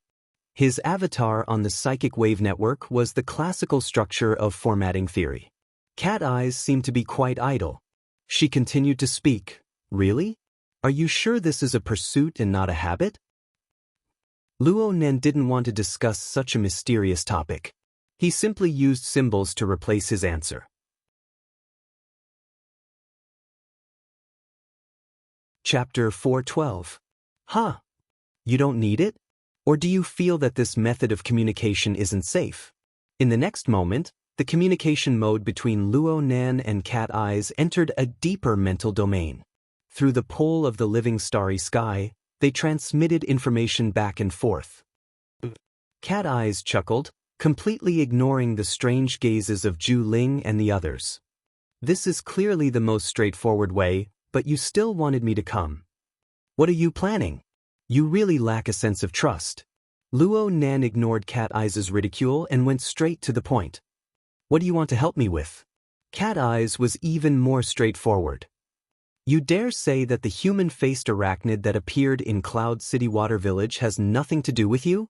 Luo Nan smacked his lips. He suppressed the surging emotions in his heart and continued to respond with a question. How much do you know? Hee, do you think I'm the only captive of those invisible chains of yours? If you can use this method to subdue me, why can't you use the same method to subdue the human-faced arachnid? Not to mention that many of your mental attacks are practically the same as the human-faced arachnids. Did you succeed at the Limestone Water Village pub? Cat Eyes had certainly hidden these words in her heart for a long time. Once they were spoken, they were unstoppable. Her logic was correct. There was a flaw in the time she obtained the human-faced arachnid, but this detail was no longer important. Luo Nen couldn't help but sigh. Why did she have to say it out loud? Didn't she know that the more it was like this, the more it was impossible for her to let go? *CK. Luo Nen felt that his selfishness was overflowing at this moment. It was just as Cat Eyes said. Luo Nan had invited her over without thinking about how to deal with her. Perhaps he felt guilty, but perhaps it was more to comfort her. This was selfishness. It wasn't strange, but he didn't expect it to be this strong. Perhaps he had never truly considered letting go of Cat Eyes. Tonight's invitation, was it just a hypocritical self-deception? It wasn't easy to recognize oneself, but it was even harder to recognize one's own shamelessness. Luo Nan's mind was stifled. He didn't know how to continue the conversation for a time. Perhaps Cat Eyes liked to see her boss speechless, but Luo Nan had been silent for far too long by the mission window. Papercut felt that it was very likely that Cat Eye's habit had poked Luo Nan's sore spot. For a youngster, this was a good opportunity to correct his character. He also began to probe in circles. There's nothing wrong with getting used to it. Speaking of which, Nanster, what kind of activities do you prefer? Speaking, I like nothing in particular. How is that possible? For example, I like to play with handicrafts, especially paper cutting. That's how I got this nickname. When I was trying to figure out a technique, I felt that it was especially interesting. Have you ever had a similar feeling? Luo Nan hoped to use chatting to alleviate the pain of his self-dissection. He really did seriously ponder for a moment before replying, when I'm doing research. Occasionally. Papercut was speechless for a moment. You won't have any friends if you chat like this. But Luo Nan was speaking the truth. Most of his memories before he was 10 years old were blurry. Before he was born, his mother had already passed away. In the first few years of his life, his grandfather had been sent to prison, hospitalized, and his father had gone missing. All of these had been muddle-headed and filled with deep darkness. But after the age of 10, the impression was very deep. He copied his grandfather's experiments. Every time he succeeded or failed, he used himself as a living body. The fear he felt when he carried out the experiments and the joy he felt when he broke through were vivid in his mind. His daily life was just like that. If there was any joy, he could only find it in life. The topic of the temporary mission window was about to come to an end when Yuan, who hadn't participated all this time, suddenly sent a message. Extraordinary powers aren't the essential difference between humans. The difference between the inner world and the secular world is a false proposition. However, researching the essence of extraordinary powers or developing all sorts of new applications have always been the two most valuable options. Mr. Luo and Cat Eye's methods are both very meaningful. Cat Eyes sent, though. She was speechless at Yuan's serious newscast. They were the boss and the secretary. What a good match. Whether or not it was reasonable, this sort of newscast was a great killing weapon that could destroy the atmosphere. The topic truly came to an end. Cat Eyes sent a private message from the Living Starry Sky channel. Have you noticed? Yuan is so full that she's about to overflow, but your life is so poor that it's pitiful. Cat Eyes found another angle to attack Luo Nan. She didn't hold back at all. Some people take hobbies as their ideals. Hobbies can be shifted. In the end, there is no limit. Some people chase after higher standards as their ideals. There is no limit to their desires. It is a lifelong pursuit. As for you, you seem to want to make up for your regrets. Boss, I'm very worried for you. Luo Nan didn't know what the latter half of his life would be like, but he knew that he needed to return to the main topic. He forcefully changed the topic. You're at the command center now? Aha! Excellent. Actually, Cat Eyes didn't know that she didn't need to take the initiative to help him. She was very useful as long as she was there. Luo Nan's field of view had shrunk quite a bit with the human-faced arachnid as a fulcrum after he left. But with the addition of Cat Eyes, the fulcrum, and multi-angle observation, she was able to erect a relatively perfect observation scene. Not to mention that a portion of the wraith arachnid was inserted into the central nervous system of the enemy's brain. With this kind of support, Luo Nan could write his name backwards if the wraith sign was captured by these people again. However, Luo Nan slowly tasted the flavor. It seemed that the military's capture here wasn't particularly resolute. Yin should have sensed that something was wrong at this time with the society's leaky nature. She already had the tendency to leave before, but now she had a deep conversation with Chen Weiken. She slowly dug deeper and deeper into the essence of a matter of jealousy. Even Fan Chu's illegal operations were exposed. As a manager, he would rather spread his dirty linen in public and affect the image of the company. He didn't even consider cutting losses. What was the reason? It was probably the effect of beating the grass and startling the snake. Cat Eyes stood within the temporarily constructed frontline command center. The large screen in front of her displayed the reality monitoring image of Lu. The straightforward inclination caused her to be a bit surprised. You guys are suspecting her? Hey, this is a directional target, right? Zhu Ling responded simply. From the intelligence and performance, she's the biggest suspect. Cat Eyes hummed in response. She finally couldn't help but express her doubt in the mission window. Did they eat the wrong medicine? Why are they so generous? Hiyuan responded in a timely manner. The society has already given you temporary authorization. You are currently the society's main contact in this matter. You possess the relevant authority. This was undoubtedly Hiyuan's handiwork. Cat Eyes received this favor.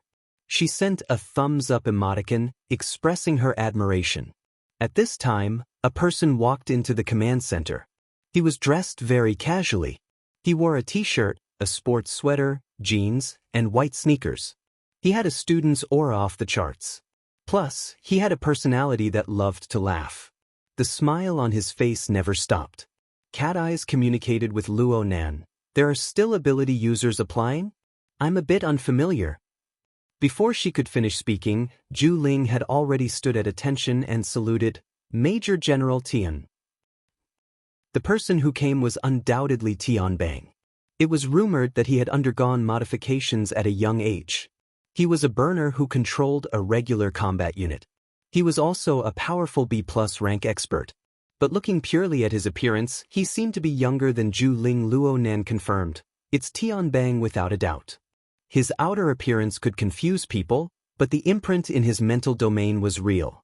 Luo Nan suddenly thought of something at this time, asked Tian Bang about his age and the time of his modifications. Got it. Cat Eyes sent the information to the temporary mission window. There was nothing wrong with it. Asking someone face to face was abrupt and rude. It would be better to look up information on the situation. In any case, Hiyuan was here. The answer came out very quickly. Tian Bang, 25 years old. The official information stated that he had undergone prosthetic reconstruction treatment since he was 5 years old. 20 years? Luo Nan couldn't help but speak. That's not right, right? It had only been 5 or 6 years since burner theory and technology had matured. Even if the previous time was included, it would be 10 years. There was still half of the time left. Seriously speaking, where had Yen Yonghua, the #1 burner, gone to eat shit? For this reason, Hiyuan explained further, the early modifications were purely mechanical strengthening. It didn't involve the archetype formats theory. A cyborg? Yes, a cyborg. Do you guys look like one? Cat Eyes raised her eyebrows slightly. She opened up a shared perspective and shared the scene with Hiyuan and the others. Luo Nan gave a silent praise. Cat Eyes' actions seemed casual, but she was actually covering for him. Many things would be much more convenient. Cat Eyes had a relaxed expression. She took the initiative to extend her hand and shake Tian Bang's hand. Major General Tian, I've heard of your great name for a long time. You're younger than I imagined. Lady Cat Eye's spectacular performance in '94 left a deep impression on everyone. That missile saved a great deal of time and perhaps the precious lives of soldiers. Perhaps it was because he held a high position, but Tian Bang spoke in a methodical manner. He was quite mature. But when paired with his casual attire and his smiling face that was like the sun, he gave off the feeling that he was reciting lines. Moreover, his acting skills were terrible. Luckily, Tian Bang quickly displayed the straightforwardness of a soldier. Frankly speaking, Lady Cat Eyes, the chances of you being used in this operation aren't high. But I hope that you can be prepared at all times. Once you are used, it will likely be a very thorny situation. Tian Bang suddenly grinned in amusement as he spoke. Actually, I hope that Mr. Luo can stay behind. After all, he's a publicly acknowledged psychic. Moreover, he has a record of successfully capturing traces of the human-faced arachnid. Cat Eyes responded lazily, that's quite unfortunate. Tian Bang wasn't that easy to dismiss. However, there's something I want to take the liberty of asking. Mr. Luo left in a hurry. Is it possible that you don't want to get involved in trouble? What I mean is, with Mr. Luo's psychic abilities, has he already discovered the human-faced arachnid? F***ck me. Luo Nan's heart couldn't help but twitch. As for the temporary mission window, Papercut clicked his tongue twice. Nanster, this person has quite the confidence in you. Speaking of which, do you really have a reaction? Luo Nan replied, I have a reaction towards him. Back at the command center, Cat Eyes covered up once more. I'm not sure about that. But I didn't see him draw this time. According to your military's intelligence, isn't his psychic ability displayed through drawing? Tian Bang's smile didn't diminish. He nodded and said, perhaps. Lady Cat Eyes, you don't need to pay too much attention to me. I'm just casually saying it. Cat Eyes silently cursed a smiling tiger. She didn't want to let this person feel comfortable. He extended his hand to point at the screen. Yin Lu was at the tip of his finger. Major General Tian, is it really good for you to be distracted all the time? I see that you've already locked onto the target. What do you want to do next? Speaking of which, are you targeting Yin Lu alone? Or is it the entire Blood Flame Order? I've heard that your military and the Blood Flame Order have been cooperating quite well. This time, it was Tian Bang's turn to evade. I'm the commander of the operation. I'm not responsible for considering other matters. TSK, they're finally moving. The screen showed that Yin Lu had finally ended her meaningless negotiation with Chen Weiken. She left with her assistant and bodyguard. Chen Weiken had already completed his mission relatively well. Naturally, he wouldn't stop them. But there was a question that needed to be clarified in the command center. Should we make a move? Tian Bang shook his head. Follow procedure. Invite her to the identification room to record her privileges. Zhu Ling responded with a yes. But then he saw that Tian Bang didn't make a move. He was a bit baffled. Everyone knew what recording privileges meant. Was Major General Tian not going to take a closer look? Tian Bang shot a glance at Cat Eyes and grinned. She wasn't found before. The possibility of her being found now isn't high. It's good to let her go. She can leave this crowded area. We still need to thank her. Keep observing. Everyone. Zhu Ling immediately went out. He was prepared to personally act as a guide. Cat Eyes sent Luo Nan a private message. You didn't even find her. Are you helping? Luo Nan grunted and then sneered. This Tian Bang is really a master who says one thing and means another. He talks casually, but he's still investigating behind the scenes. He's never relaxed. From Luo Nan's observation point of view, he could see the mental smoke still lingering. He didn't let any sliver of possibility slip by. Cat Eyes gave him a bit of praise. You've helped quite well. But the problem right now was that Yin Lu didn't know this. It was hard for her to pin her hopes on an illusory fluke. It wouldn't be strange if she made a wrong judgment or overreacted because of this. For example, Yin Li's expression could be considered calm, but her expression was very ugly. Her thoughts were extremely heavy. Up ahead, Zhu Ling was already waiting outside the elevator. Yin Li had most likely seen him as well. But then, this woman suddenly made a large turn and walked into the washroom to the side. Her assistant and bodyguard stopped outside. Major General Tian? Zhu Ling practically thought that Yin Li was trying to escape, but the command center didn't have an intense reaction. They just smoothly switched to the surveillance of the washroom. Yin Li could be seen standing in front of the sink. She stared blankly at the mirror on the wall for a while. She ignored her exquisite makeup and twisted her head to face the gushing water column. Cat Eyes put herself in Luo Nan's shoes and made a preliminary judgment. She's determined to fight with her life on the line. Hey, I'm talking to you. Luo Nan didn't respond because he was listening attentively. He was listening to the whispered conversation that was currently echoing from within the Wraith Sign's body above the mountain peak of the Blood Soul Temple.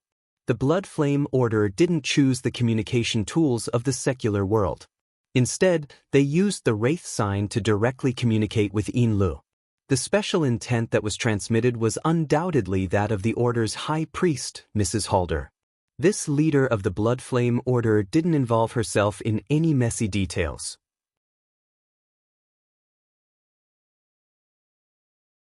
Chapter 413.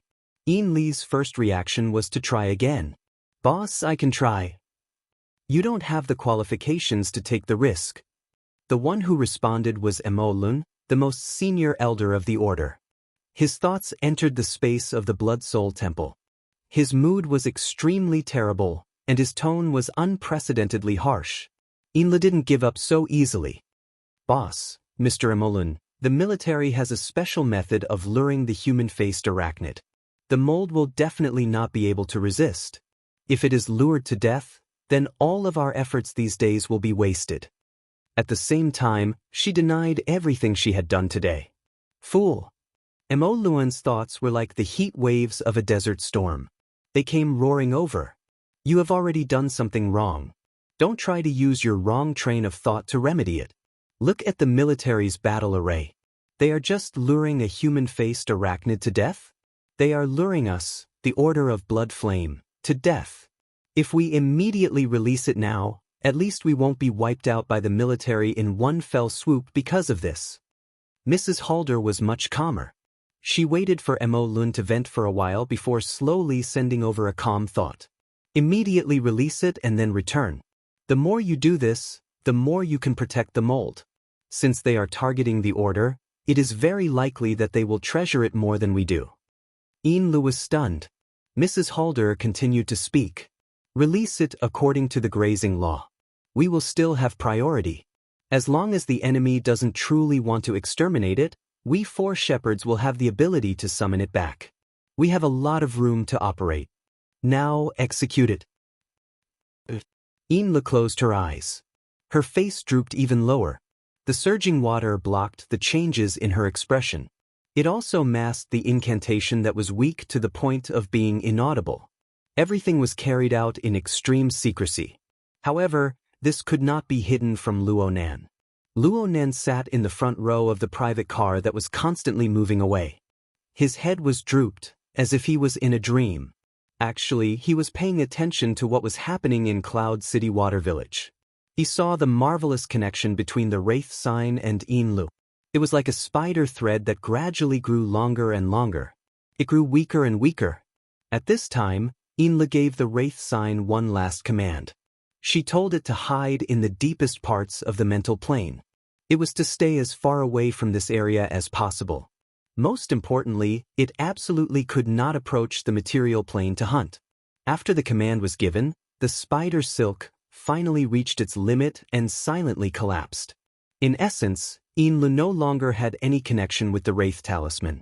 But due to the Blood Soul Temple's existence, Inlu and the other 3 priests still had a slight connection. If necessary, they could use a special ceremony to locate and capture the Wraith Talisman. Of course, the premise of all of this was that the human-faced arachnid could survive until then. Luonan's mind stirred slightly. He practically wanted to recall the Wraith sign back and distance himself from this troublesome place. But as he thought about it, he didn't make a move. In front of the sink, Inlu lightly coughed and slightly opened her mouth. Diluted blood mixed with lipstick flowed down. She closed her eyes and let the water wash over her, washing away as much of her exhaustion and frustration as she could. Release was a method that tested her ability to control herself. She more or less suffered some backlash. But she did not care about the injury. She was only worried about how long the binding command could suppress the Wraith sign's strong hunting instinct. Deep down, she was quite pessimistic. Roughly half a minute later, Inla finally stood up and touched up her makeup so that she wouldn't look too pathetic. Wasting precious time on this could be considered a form of exquisite self-abandonment. While Inlu was touching up her makeup in the washroom, the military had completely activated their response mechanism. They made sure that they were loose on the outside but tight on the inside. The main route from the washroom, the elevator, to the identification room with recording privileges, as well as several possible escape routes, were all targeted by the debilitating weapon. They could be fired at any time. Tian Bang said that it was strange, but he was already accumulating power and waiting for action. As long as Inlu made any extreme movements, he would be the first to launch an attack. But after 5 long minutes, they were greeted with a tired, depressed, calm, and cold Inlu. Aside from her pale complexion, there was nothing abnormal about her. Inlu took her assistant and bodyguard to the VIP elevator. This was in line with the military's expectations. She just so happened to bump into the guide, Zhu Ling, Manager Ian. I'm Lieutenant Colonel Zhu Ling of the Coastal Defense Army's Special Forces Brigade. I've already heard. Search for the human-faced arachnid. Ian Lu raised her chin slightly. Her lips curled into a mocking smile. You guys have chosen a good place. Do you think that the brand of Frost River reality is enough for a few rounds? Zhu Ling was speechless. Ian Lu was the first to walk to the elevator. Follow the procedure. Hurry up. I still have things to do tonight. Don't waste time. For both parties involved, the following procedure was so smooth that it made people feel complicated. From the time Ian Lu entered the elevator to the identification room, to the time she left, not even 5 minutes had passed. Then, nothing happened. Whether it was the detection equipment or Tianbang's secret spying, they did not find any abnormalities related to the human-faced arachnid. If he punched the air, he would really suffer internal injuries. Even when Ian Lu and her party went downstairs, got in the car and left, the operation personnel gathered around Aurora Cloud City still did not believe it. It was over just like this? Zhu Ling, who walked back, probably had this kind of expression. Tianbang did not comfort his subordinates. He just rubbed his smooth chin and smiled. This time the general staff finally has a chance to perform. Let's execute Plan B. Miss Cat Eyes, it looks like we'll have to fight overtime. Are you going to pay up and leave or stay up late with everyone? Where will the overtime be held? We're not going to move for now. I believe our prey can't run far. Is there wine? How about pure grain wine? If it can be paired with the military's personal combat platform technology catalog, the flavor will be even better. Cat Eyes was playing with the mood while sending a vomiting emoji at the temporary mission window. Strong start but weak finish. What the hell is this? Secretary, hurry up and tell me. Should I stay? He Yuan quickly replied, I suggest you leave. The conflict will most likely occur between Tianbang and the Blood Flame Order. There is no need for a member of the society to get involved. Has the military been rushing towards the Blood Flame Order since the beginning? Tianbang isn't from the military. There's something going on. He Yuan's reply was cut off. Papercut was afraid that He Yuan would be angry. He hurriedly said, Secretary He, help me analyze this. What in the world is going on tonight? Several seconds passed before He Yuan sent another message. From the looks of it, Tianbang has confirmed that the Blood Flame Order is raising human-faced arachnids for special purposes. From a legal perspective, as long as we can find concrete evidence, we can deal a heavy blow to the Blood Flame Order. But it won't be easy to get rid of the Blood Flame Order.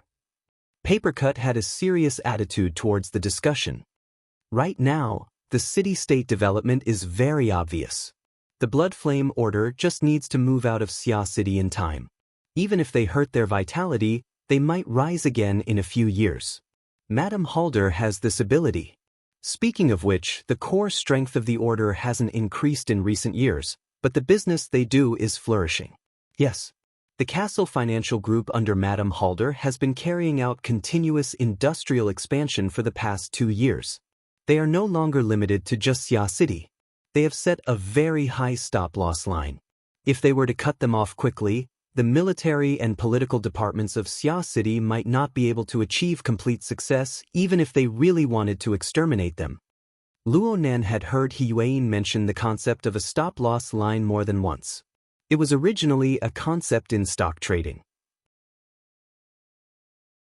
It was used to describe the bottom-line thinking when designing tactics and formulating plans. It was a method that He Yuan held in high esteem. If we don't consider legal factors for the time being, there isn't much meaning in targeting a declining order that has focused on commercial development in recent years. And if we really consider legal factors, Tianbang's actions today aren't perfect in terms of procedure. He Yuan's expression was quite tactful, but Luonen couldn't help but interrupt when he heard her. Sister Yuan, are you saying that Tianbang's will is very likely involved in this operation? He Yuan didn't directly answer. In any case, the Xia city government has endorsed this operation. Tianbang holds the advantage of legal factors. His combined strength far exceeds that of the Blood Flame Order. Madame Halder is dealing with every move as it comes. At the very least, she is cutting off the human-faced arachnid perfectly. They all have a certain amount of backup.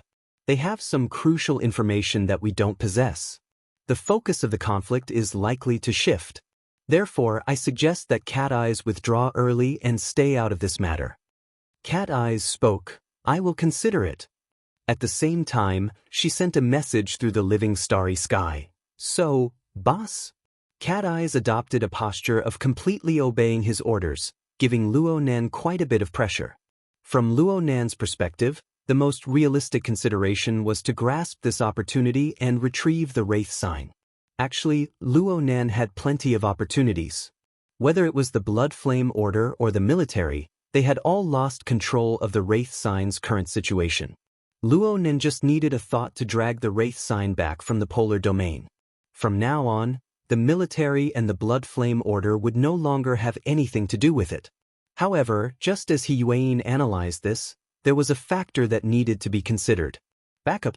Regardless of whether or not Tianbang could represent the military, regardless of whether or not the Blood Flame Order had the power to reverse the situation, both sides displayed the confidence that they could overturn the situation at any time. This made Luo Nan very concerned. Their backup was Luo Nan's tail. If he didn't handle it properly, it would be the same as adding 2 more powerful enemies to him. What should he do? Luo Nan didn't immediately reply to Cat Eyes. Instead, he closed his eyes in contemplation. There were too many things to handle. His brain couldn't bear it for a time. He instinctively reached out his hand and touched the loose-leaf notebook on his knees. It was said that a good memory was inferior to a lousy pen. At this time, it was extremely good to be able to write and draw.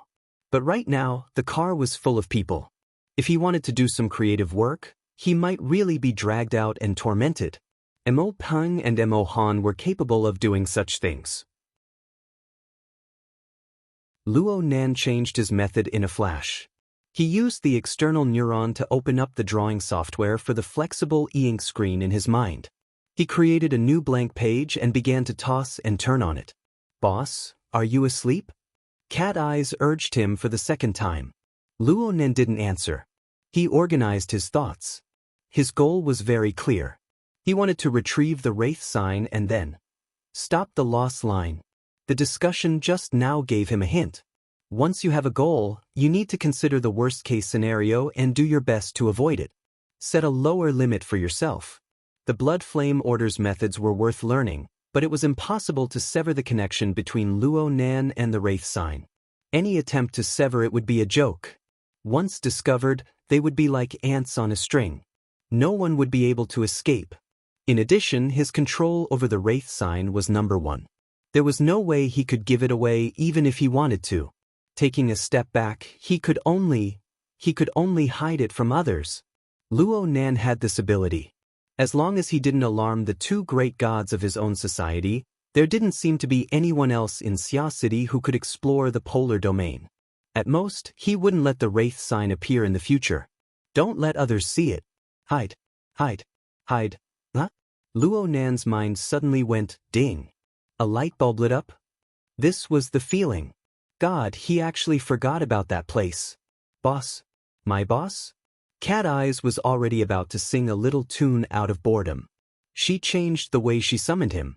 Luo Nan's mind was bursting with inspiration. It was the time for him to write like a god. He first used a few simple keywords to retain his general train of thought. Only then did he divert a portion of his attention. He even carried a bit of excitement as he shouted back, "Shut up. Go drink your wine." "TSK. Are you expressing your dissatisfaction with me?" Luo Nan transformed the burst of inspiration into glyphs, pictures, and everything else that could be understood. Everything was simple during this period. He spoke incoherently, "No, Cat Eyes. I need you. I really need you. That's it. What? Right now, you just wait there. Wait until..." Luo Nan suddenly opened his eyes. He turned his head to ask the driver, "Around what time do we get home?" Luo Nan had been resting with his eyes closed all this time. His sudden words really did give the driver a scare. Finally, this professional driver passed the test. He quickly guessed the answer, around 9:30 at the latest. Luo Nen made an okay gesture. It was just like the tactical movements Cragburst had taught him. There was a strong sense of ritual. As for whether the driver understood or not, it was none of his business. Listen, Cat Eyes. You wait there until around 10 o'clock. There's still an hour. Will the overtime be that long? Relax. They'll be very busy tonight. I'll contact you again. Luo Nen unilaterally disconnected his mental connection with Cat Eyes. He began to link together various keywords and expand a step further. At the same time, he printed a simple topographical map of the large living area, Acumen College, and even the Pingjiang district. Electronic drawings and mental drawings were just that fast. In the end, the tip of the pen drew a heavy circle in the swamp jungle of Acumen College. Luo Nen let out a long breath. He was certain that his train of thought had finally connected. He looked at the sloppy draft of the plan and suddenly wanted to laugh. Look, my stop-loss line is higher than you can imagine. The car stopped at this time. They had arrived at Chiu Peipei's home for the first stop. Mo Peng and Mo Han wanted to get off the car and explain things to the parents of Chiu Peipei. How could Luo Nen care about these things? For the sake of avoiding being disturbed by these mundane matters, he didn't care about the itinerary he had just asked for. He closed his eyes and pretended to sleep. He really did sleep this time. He even had a dream. Even in his dream, he was still organizing the draft of the plan. He combed through the details one by one, endlessly enriching the topographical map, the living starry sky, and other elements.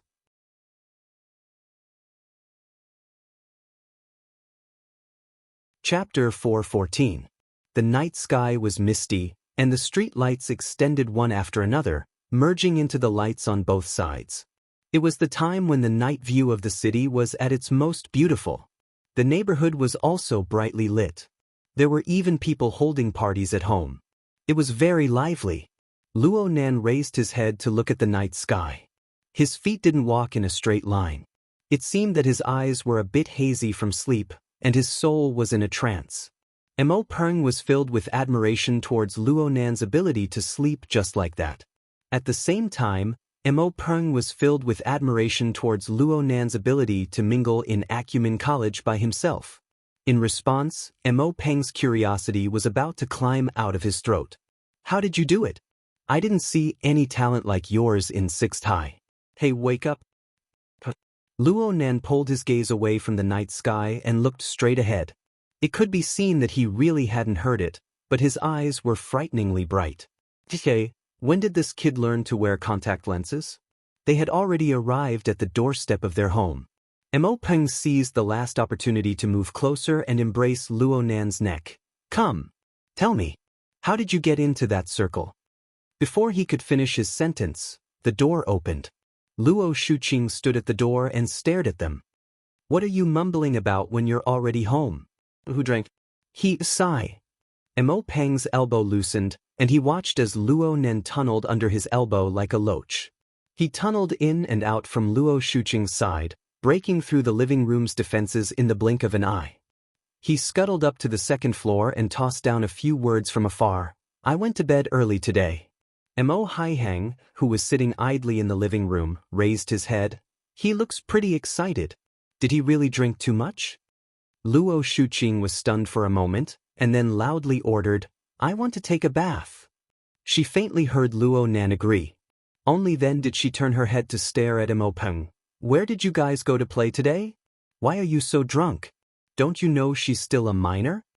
Mo Peng was blocked at the door. His face was full of grief and indignation. He cursed in his heart, if you want to scold people, go find someone to drink. Who is your son? Perhaps it really was because of the effects of alcohol. Luo Nan entered his own room, closed the door, and leaned against the door. His heart thumped loudly and his chest faintly trembled. Of course, the most important reason was still nervousness. Whether it was the battle with Jack on the recycling stratum, the confrontation with the Order of Justice at Frost River Reality, or the conflict with the Society at Ocean Sky Cloud City, all of these were sudden incidents. He had been forced to a dead end, so he had no right to be nervous. This was the first time he had acted according to his own will. The more he thought about it, the more excited he became. Luo Nan took a deep breath and placed the notebook in his hands on the windowsill. Below it was his grandfather's notebook. The two notebooks fit together perfectly, without the slightest deviation. Glancing at the bedside clock, it was 9:37. The driver's estimation was quite accurate. There was still time. He went to the bathroom and turned on the shower. The hot water sprayed out and the steam quickly covered the bathroom. Even if his aunt hadn't mentioned it, he would have taken a hot bath. He stood naked under the water column, the hot water splashing on his head and rolling on his body. This caused the blood flow to accelerate, the metabolism rate to increase, and the liver function to operate effectively. This accelerated the decomposition of alcohol in the body, turning it into hot sweat that was mixed with the water and seeped out. The steam was stuffy and humid, but his mind became clearer and clearer, and it did not affect him from continuing to outline his plan. His draft plan? The drawing software page in his mind seemed to have become much richer. In particular, the outline of the streets around the large living area had changed from rough to detailed. The key details, such as the layout of the military personnel that he had detected earlier, were also clearly depicted. It was as if there was an invisible assistant helping him complete the post-production work. Luo Nan scratched his head and thought back to the nap he had in the car just now. He still had some vague memories. Could it be that there really was a subconscious action in that dream just now? If there was, then it should be the combined effect of self-awareness, soul strength, external neuron, and special drawing software. It looked quite marvelous, but there were precedents in the society. Mr. Bai's dream entering technique was this type of approach. Luo Nan didn't plan on diverting his attention to research for the time being. He hastily washed up and confirmed that most of the alcohol had been released from the steam. Then he wiped his body dry and lay back on the bed. The effects of the alcohol had been reduced to a minimum, but he was still excited. It was especially obvious after he closed his eyes. Luo Nan read through the draft plan step by step with these thoughts in mind. His thoughts sketched out a large background screen, and the corresponding train of thought flowed on the virtual drawing. Unknowingly, his consciousness floated past the boundary between the real and the virtual, touching upon the twin fulcrums formed by the human-faced arachnid and cat eyes. The living starry sky 80 kilometers away and the scene of reality were mapped over. Even though he hadn't personally experienced the scene, everything he saw was true. His thoughts traversed the air and locked onto his target. Layers of ripples undulated within the wine cup. Cat eyes held the wine cup and looked at the fine ripples within. Her thoughts moved away from the flexible screen in her other hand, and she seemed to be deep in thought. Two soft sounds rang out. Zhu Ling had temporarily assumed the role of an orderly. He placed two small plates on the coffee table and matched them with chopsticks. Then he quietly left. A plate of boiled peanuts and a plate of cold pig head meat. They were the most ordinary of dishes. However, this was the frontline command center of Aurora Cloud City. A lounge next to it. The air was filled with the fragrance of wine. From the perspective of military morale, it was indeed necessary to open up a separate lounge. I feel like something's wrong. Pure grain wine doesn't have side dishes to go with it. What's the point? Tian Bang picked up a peanut and sent it to his mouth. He paired it with a mouthful of wine and his features wrinkled up on his excessively young face. He looked like a glutton. Then he leaned back comfortably and leaned against the back of the sofa. Even though it's just a side dish, the control of the heat is quite attentive. Cat eyes shot him a glance. She was very interested in the changes in his expression. Tian Bang was amused. Aren't you curious? How can a robot have a taste? Cat eyes was speechless for a time. Tian Bang's features stretched out once more as he looked up at the ceiling. The lights of the lounge shone on his face, glistening and sparkling. His face couldn't be considered particularly handsome, but the contours were clear and distinct. It truly had the texture of a sculpture. It also made one curious.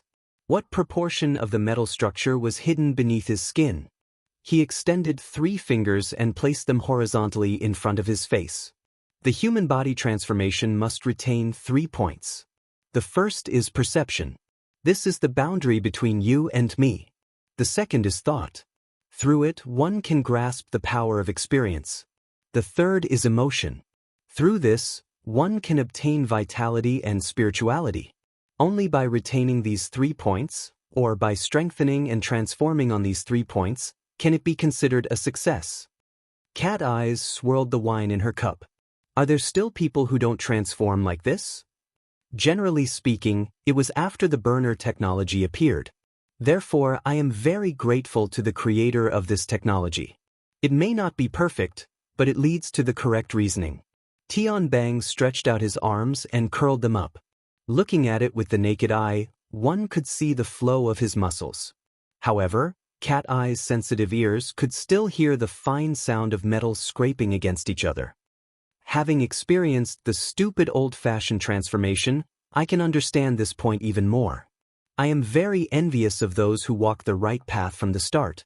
I yearn even more for the outstanding ones. Cat Eyes swirled her wine cup and suddenly laughed in spite of herself. You are very sensitive. I didn't say anything. Really? Tian Bang put on a look of surprise. I'm just being honest. I feel a bit inferior. I'm also using this to express my feelings. There should be people watching me right now, right? Tian Bang's gaze pierced over with his final words. Though he was smiling, his gaze was filled with pressure. Luo Nan's heart spasmed, and Cat Eyes raised her eyebrows. The two were on the living starry sky plane. Their consciousnesses were connected. At this time, the mission window on the psychic wave network jumped. Papercut, who had returned home, sent a message. This fellow. Shui Lei quickly responded. He knows that we're sharing a perspective. He was talking about the psychic wave network. Luo Nan's taut heartstrings relaxed. He saw Tian Bang raise a finger. This is an old trick of your society. And I know that there must be someone I know. Cat Eyes asked with interest, who is it? Well, Tian Bang suddenly leaned forward and shouted, Hello, Sister Yuan. Let's drink later. I'll confess to you when I get drunk. His voice was very loud. Even the private lounge could not withstand it. The sound waves rushed out and scattered throughout the frontline command center. Not only were there technical elites of the military here, but there were also police bureaucrats and members of the government's security department. The atmosphere was bewildered and awkward for a time. Zhu Ling, who was temporarily in command, had a headache. He even began to doubt his life. Was it really the right decision for him to transfer to the Special Forces Brigade? Cat Eyes burst into laughter. She rocked back and forth, so much so that her hair covered her eyes. She brushed it aside, revealing her plump forehead. She could not help but sigh in admiration. Truly extraordinary courage. At the same time, she sent a private message to Luo Nan. Do you want to get rid of him? He's trying to steal your secretary. What does this have to do with me? Luo Nan was inexplicably unhappy. The temporary window strangely quieted down. There was no movement. However, Papercut and the others were certainly behind the window with their ears and eyes open. They were paying close attention. As for whether or not Yuan was there, she was probably there. Cat Eyes didn't care about what the others were feeling. She raised her cup to Tian Bang and said, You're quite an interesting person. Come. Cheers. Tian Bang cheerfully raised his cup in response. I've always felt that special people like us don't need to worry about our livelihood. Then in this world, honesty is the greatest virtue. Cheers to honesty. The two raised their cups and clinked. They were in high spirits as they drank to their heart's content. Finally, Papercut couldn't hold it in any longer at the mission window. He asked the others for their thoughts. Nanster, are you still watching? Luo Nen didn't reply. He just lay on the bed. His excited emotions had returned, and they were undulating like waves. This wasn't his first time experiencing this. It was the same last time. He was also in the position of a spectator. However, the spectators weren't the two people in front of him. They were Peony and Long 7. Whether it was Peony, Long 7, or the current Tian Bang, their personalities were all different. However, all of them had outstanding personalities. They were thickly painted characters. They could be recognized at a glance when placed in a crowd. It could be said that they radiated radiance in all directions. In comparison, Luo Nan was like an incorporeal soul. He floated in the nothingness, hiding behind the shadows. He watched these people radiate with dazzling radiance, painting the otherwise ordinary environment with magnificent colors. Though he had similar experiences, he might not be able to achieve that calm and composed, magnanimous and fearless style in his entire life. He always believed that this was a factor of personality. Perhaps this was indeed the case. However, Tianbang's words today pointed out another crucial factor. He had to be honest.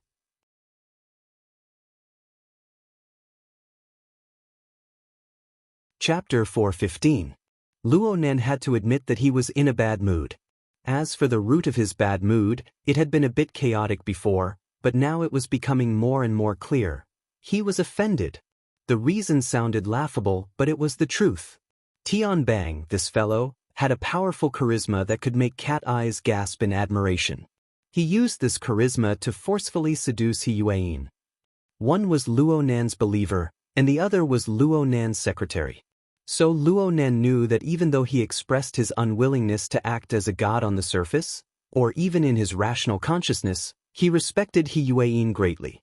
But deep down, he still enjoyed the convenience and vanity that came with this relationship. So his heart still wished to maintain this relationship, and he rejected all elements that could harm this relationship. This kind of thinking was actually not strange. Everyone had the instinct to benefit themselves. But the crux of the problem was just as Tianbang had said. What about being honest? What he desired, what he hoped for, what he was good at, what he was good at, what he was good at. It was like a bright pearl illuminating the night. It was like a treasured sword breaking out of a sheath. It was naturally seen by others, and it was breathtaking. But if he kept it hidden, not to mention others not knowing, even he himself would be confused over time. Luo Nan had provoked many enemies, and he bore many secrets. Hiding a few tricks to confuse others was something he should do, but he could not deceive himself because of this. Not being honest to others could be considered an expedient measure.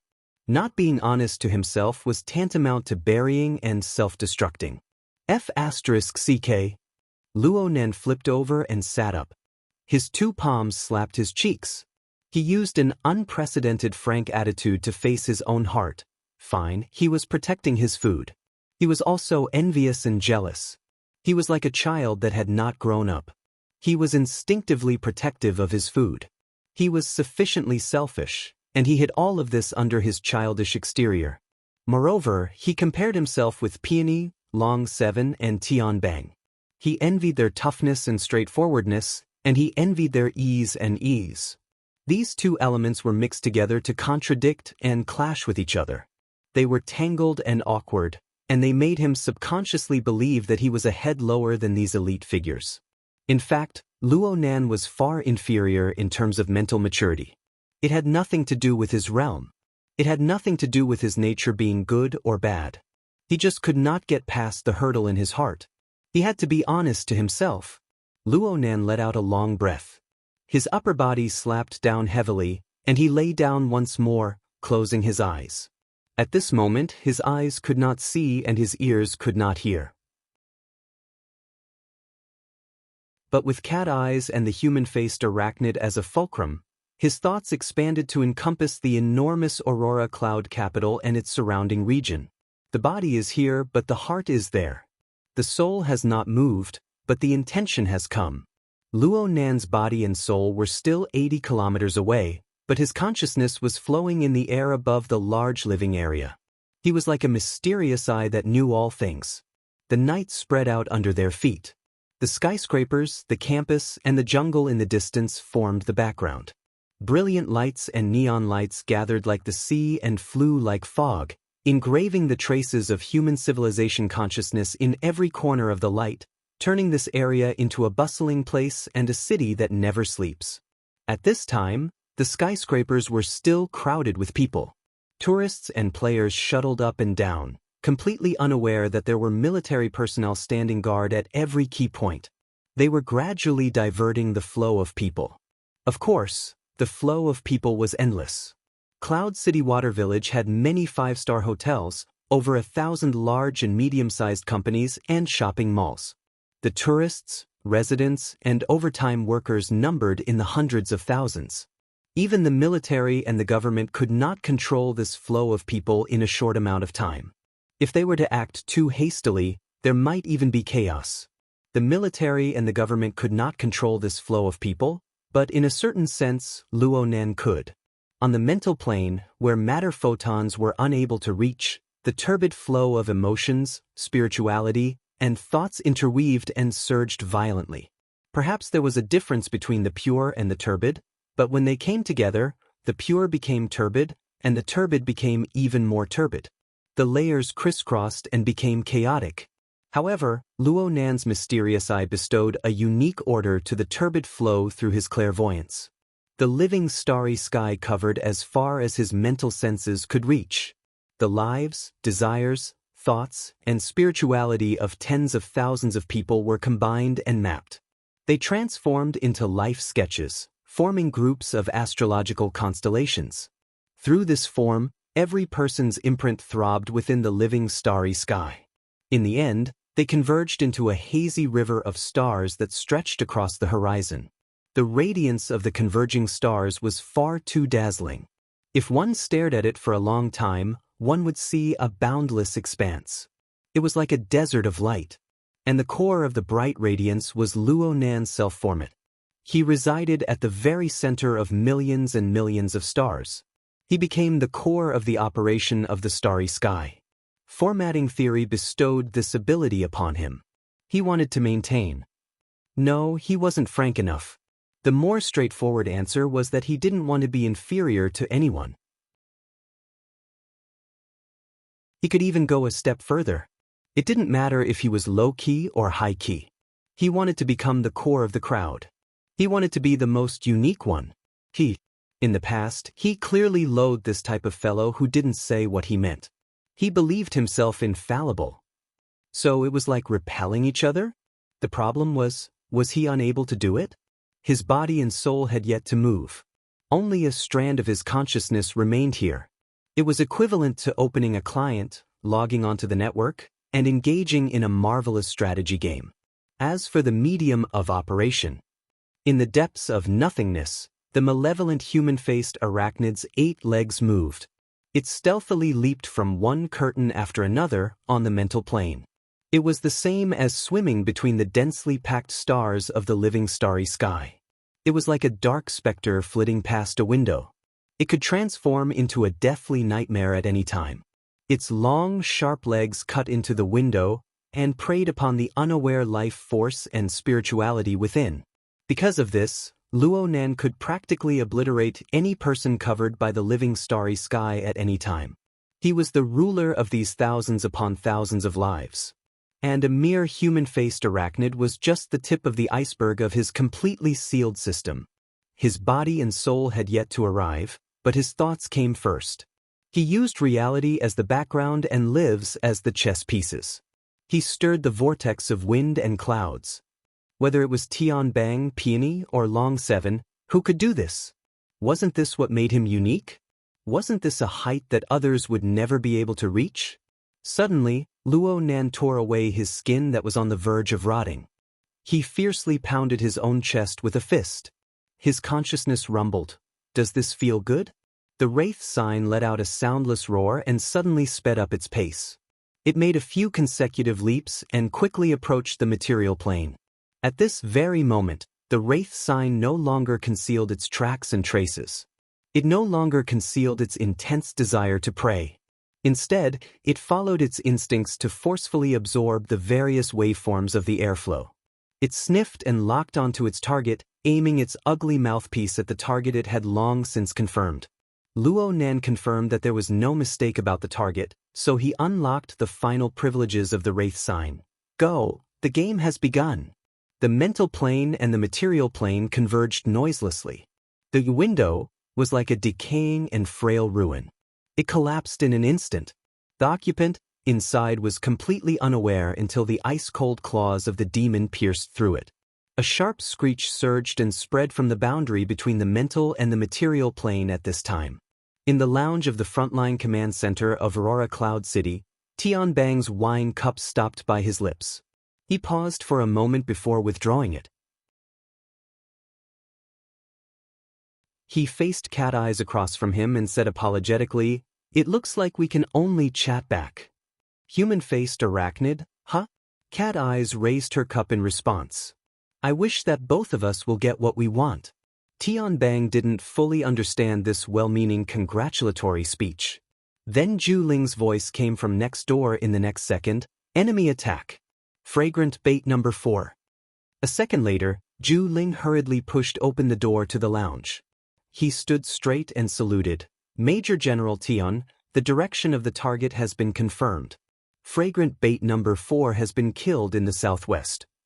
By the time Zhu Ling came in to report, the frontline command center next door was already clamoring with noise. The projection screen split into different sections.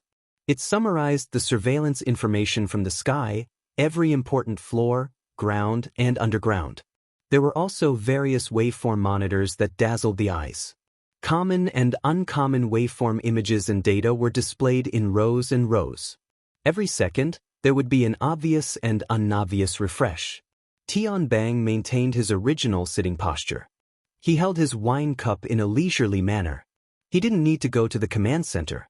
He could receive and analyze an enormous amount of information through the built-in transceiver apparatus. Moreover, in the mental domain, no matter how precise the military's detection apparatus was, it could not compare to his own seasoned mental fire and smoke senses. Cat Eyes could not do what he did. Even though the root of the current turmoil should be her boss, her senses were still fuzzy. She simply picked up the sunglasses that the military had temporarily gifted her and placed them on the bridge of her nose. The special information receiving equipment could select the corresponding surveillance footage, and it could also seamlessly connect to the results of the military's radar scans. Cat Eyes first looked at the situation at fragrant bait number 4. It was easy to recognize. It was the entrance to an underground parking lot beneath Aurora Cloud City. At this time, a circle of people blocked the entrance. Some were standing and some were lying down. Some of the people lying down were wrapped in sturdy exoskeleton battle armor. The interception power of the relevant direction has been lost. The AI's alarm reverberated.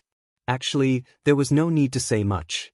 Just by looking at the formation of the relevant personnel, they did not have the slightest bit of combat power. The human-faced arachnid has broken through the inner southwest defensive line. Rather than saying this was a report, it was better to say that Zhu Ling exclaimed in surprise.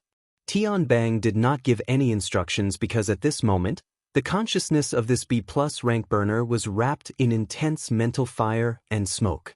He was rushing towards the location where the human-faced arachnid had appeared. Hiyuan's message popped up on the mission window. "Switch radar data." "Didn't you want them to leave early?" Cat Eyes stabbed at the mission window, but she still switched the live surveillance footage to data mode. In an instant, large amounts of graphics, wavebands, and relevant data symbols flooded the screen. They were synchronized to the mission window through a shared perspective. The mission window flickered continuously. Shui Lei could not help but complain, "I don't understand it at all." Papercut admitted defeat. "I only know that it has to do with waveband absorption. Then I use this as material to calculate the probability of the human-faced arachnid's location. I don't understand the specifics either. I just want to know, what is fragrant bait number 4? Just as Papercut spoke, a sudden and continuous wave crest suddenly rose on the flowing waveband graph. It pushed all the way to the highest limit of the graph. Before the scale unit changed, a nearly straight line was drawn out. Zhu Ling also noticed this change. He contacted the command center in a low voice. "What's the situation?" "Number 1 has made contact with the target. They are engaged in shallow combat." "They have disappeared." The tone of the technician's voice changed. It could be heard clearly through a wall.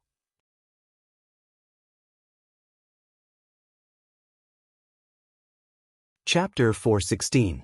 The wine cup shattered in his hand, but Tianbang did not come back to his senses. He was still daydreaming. Shards of the wine cup shot out, but there was no wound on his hand. Only some of the wine and shards slid down his arm and into his cuffs. His waterproof sweater covered it, so it was impossible to see. However, once he changed his posture, he would not feel good at all. Major General Tian. Zhu Ling tried to warn him, but Tian Bang maintained a fixed posture for the next 5 seconds. The wine seeped out from his sleeves at his elbow and opened up on his pants. Cat Eyes looked pensive. She asked Zhu Ling, "You mentioned fragrant bait number 4 just now. What is that?" Papercut sent a cupped fist emoticon over at the mission window. "Many thanks for your help in asking." Zhu Ling hesitated for a moment before replying. "It is bait specifically used to attract the human-faced arachnid. It is also a target that can tempt the human-faced arachnid to kill. Since it is number 4, then there must be number 1, 2, 3, or 5, 6, 7. There aren't that many. We only prepared 4 conventional baits." It was unknown when Tian Bang regained his senses, but he personally answered Cat Eye's question. He extended his hand and pointed at his chest. "This is number 1. Number 2 is my assistant. Number 3 is a mentally enhanced ability user hired by the military. Number 4 is a bit special. It is a mutant carrier occupied by the human-faced arachnid." Then the first one was finished. The preset destruction incantation didn't seem to have any effect. Cat Eyes raised her eyebrows. "He wasn't hurt?" It was useless. As he spoke, Tian Bang finally saw that only a bit of the glass handle remained on his fingertips. He tossed it away and swung his hand, flinging a pile of shards from his sleeves onto the ground. Tian Bang shot a glance at Zhu Ling after he finished this action. Zhu Ling thought that Tian Bang was about to give an order, so he instinctively stood at attention. However, Tian Bang did not speak again. He just pulled out a wet wipe from the paper box on the coffee table and slowly wiped his hands. His perpetual smile was somehow paired with a wrinkled brow. His entire appearance was deformed. At this moment, Tian Bang no longer had the feeling of a young man. Zhu Ling shut his mouth and maintained his silence. Cat Eyes observed the man who called himself Frank with interest. She even asked, "How does it feel to fight against the human-faced arachnid? Do you need help?" "It's much smarter than the intelligence reports, or perhaps its instincts are stronger." Tian Bang's smile quickly returned to normal. "But its gaming level is terrible, and it gave up Flash very early. The only problem is that it doesn't look like it has a cooldown." Cat Eyes could be considered a gaming expert. She easily deciphered. He directly teleported away. He didn't catch the tail? Tian Bang shook his head. Polar Domain, Abyss Region, Deep Zone, Middle Zone. Especially the last 2 regions, we couldn't capture its movement trajectory. Even in the shallow zone, the feeling is very strange. What kind of strange method? In the empty room, playing hide and seek with you. That's it? Okay, it escaped? I don't know. Tian Bang threw the wet towel up and let it fall freely. He got up and walked out. Cat Eyes pushed her sunglasses up to her forehead and followed him without a trace of politeness. Very soon, the group arrived at the frontline command center. At this time, more than half of the technical staff in the center were gathered in front of the radar data display screen and discussing. It seemed that it was difficult to reach a consensus. The data was still the same data. He couldn't understand it. At the mission window, Papercut took out the good habit of asking questions when he didn't understand. He consulted someone who knew the ropes. "Secretary what are they so conflicted about? The conditions are incomplete." Huayin responded and then gave a simple explanation. There weren't many methods to deal with Darksider life forms with the current detection technology. No matter how advanced the equipment was, it was very difficult to discover and lock onto a Darksider life form in time. They could only rely on methods like the shadow mist to distinguish the human-faced arachnid's interference with the material plane. It absorbed various waveforms and indirectly determined the probabilities. Since it was a matter of probability, there was nothing wrong with obtaining more effective data. If the combat forces arranged around the building weren't able to eliminate the human-faced arachnid in the first instance, then they would force the human-faced arachnid closer to the material plane. This would cause it to reveal more and more characteristics and details. This would serve as a reference for subsequent calculations. But for some unknown reason, the human-faced arachnid had never given any continuous set of data. This meant that it was always leaping and advancing without any pattern to speak of. Huiyin gave a simple explanation while Tianbang communicated with the center's chief technician about the specific perception of the mental plane just now. It's clearly in the shallow zone. My mental smoke has locked onto it, but it can always disappear and reappear with ease.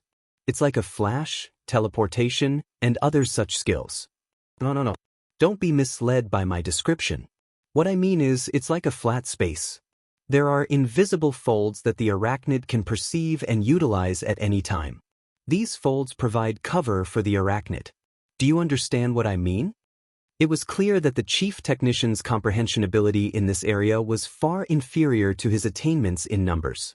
At the mission window, Papercut felt that Tianbang's perceptual description was more intuitive. He strove to understand the feeling, but it was unclear. Damn, it's a mental strengthened one. What does this mean? It means that this human-faced arachnid has grasped a deeper mystery on the mental plane at the same depth. It utilizes some sort of terrain on the mental plane to obtain inconceivable results. Huiyin stated calmly, "After all, we know nothing about what the world looks like in the eyes of a Darksider life form. The same logic can be used to prove that the world is distorted beyond recognition in the eyes of some monsters." Cat Eyes also spoke in the mission window, seemingly pointing at something. Papercut had never been interested in mystical things. He found it strange that Luo Nan, who had always been highly sensitive to such topics, hadn't said anything yet. "Nanster, did you fall asleep?" "No." Luo Nan simply responded with a single word, but his consciousness was climbing within the distorted world. Under his command, the Wraith Sign's long limbs moved noiselessly, moving from one curtain to another curtain. His clairvoyance towards the mental plane was indeed different from other ability users. After experiencing and comprehending the logic world and the telescope, the two structural forms of soul strength and their different functions, he had a completely new train of thought on how to utilize this special clairvoyance. Luo Nan had previously used the human-faced arachnid's individual distortion towards the mental plane to pull the curtain and weave a simple labyrinth at the last minute. This caused Tianbang, who was used to being straightforward, to be bewildered by this little smokescreen. Luo Nan never strayed far. After he made Tianbang dizzy, he wandered around Aurora Cloud City. If he wanted to take the Wraith Sign away and erase all future troubles, he needed to have both Tianbang and the Blood Flame Order reveal their hidden trump cards. The faintly discernible human-faced arachnid, the obscure and unclear ownership, and the erratic location. These three things combined together were undoubtedly the most ideal state for him.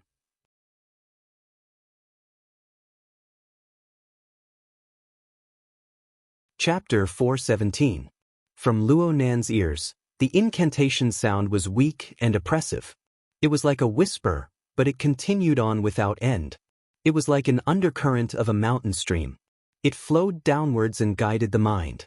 Unwittingly, the mind seeped through the layers of earth and rock to another location. Blood flames surged and rocks rose. Luo Nan's mind arrived at a rather familiar location. This was the interior of the Wraith Sign, the structure of the Blood Soul Temple. The incantation sound surrounded the mountain-like Blood Soul Temple. It came and went in an ethereal manner. Although it was low, the Blood Soul Temple was relatively stable in its structure wherever it passed. The restlessness of energy could be seen. It was very different from usual. Correspondingly, the Wraith Sign was affected a bit. Its claws rubbed and hissed. This was the first time Luo Nan felt the reverse effect of the Blood Soul Temple on the human-faced arachnid. All right, the Blood Flame Order had finally made their move. But then he felt that something was wrong. Although the direction was a bit erratic, wasn't the feedback coming and going a bit too frequent? It seemed to be very close. Luo Nan's thoughts stirred, and the Wraith Sign sank into the void. It jumped and switched between the tall buildings of Cloud City Water Village. On the more fundamental mental plane, thousands of curtains warped. The starry sky was dazzling. The long claws of the wraith sign moved back and forth between groups of constellations, probing and filtering one by one. The dense stream of people continued to follow their own plans and moods. They wandered back and forth in the large living area. They were completely unaware of the situation outside of their understanding and perception. The temporary mission window jumped once more at this time. Papercut had seen the tense atmosphere of the command center for a long time. He had to revise his judgment and view. This human-faced arachnid seems to be very troublesome? Hiyuein expressed her affirmation. It is indeed so. According to the intelligence, this human-faced arachnid has likely swallowed a large amount of its own kind. Its instincts have been greatly strengthened, and its sensitivity to danger and reaction speed have increased. Perhaps it is already very close to becoming a complete body. So it's like this. Cat Eyes suddenly cut to the chase. Where did you get your intelligence from? Hiyuein responded, supposedly, it's from within the Blood Flame Order. A traitor? A traitor was inevitable. Luo Nan and the Wraith sign had already pushed away a large amount of dense fog. The fog was clear and bright. There was only the corrosive smoke of the Wraith sign. It slowly permeated and locked onto the target. 80 kilometers away, Luo Nan closed his eyes. His eyebrows jumped. It was this guy. At this very moment, Luo Nan's location formed a line with the large living area. And with the latter as the endpoint, a vertical line extended out in a northwest direction. The distance was approximately 30 kilometers. This was a stress sports gym located in the River Wu district. This gym specialized in serving high-end crowds. The core members of the Blood Flame Order were gathered here. In the private room, 5 figures could be seen, but there was one person who was not visible.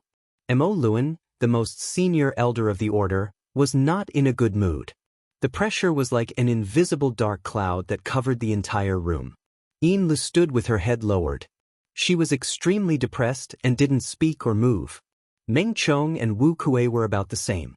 Meng Chong stood there with his arms crossed, his face expressionless.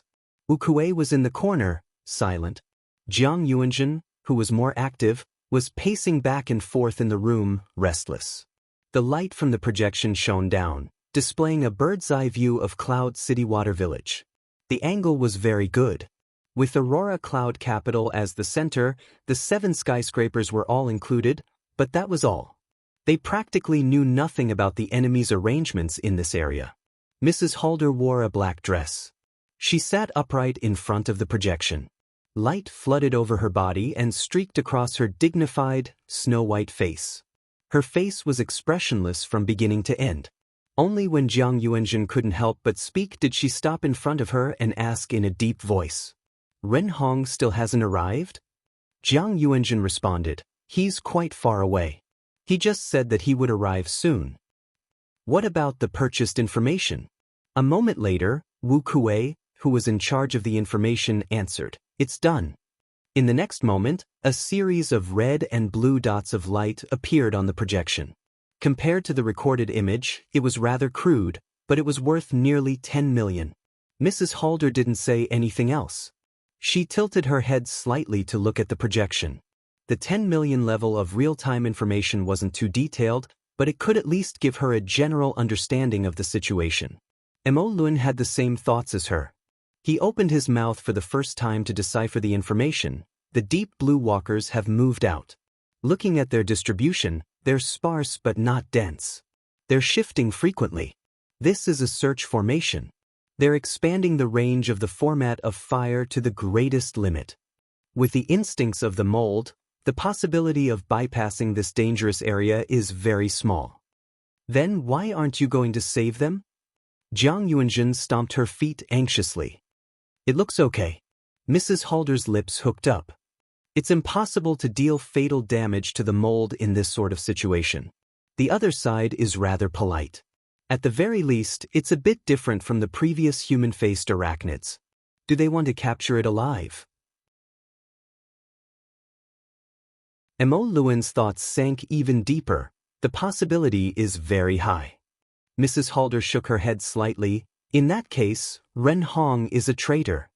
As soon as these words were spoken, the entire room suddenly sank into an icy cold cave. The other people's minds were relatively deep. Their expressions were always restrained. Only Jiang Yuanzhen was truly dumbstruck.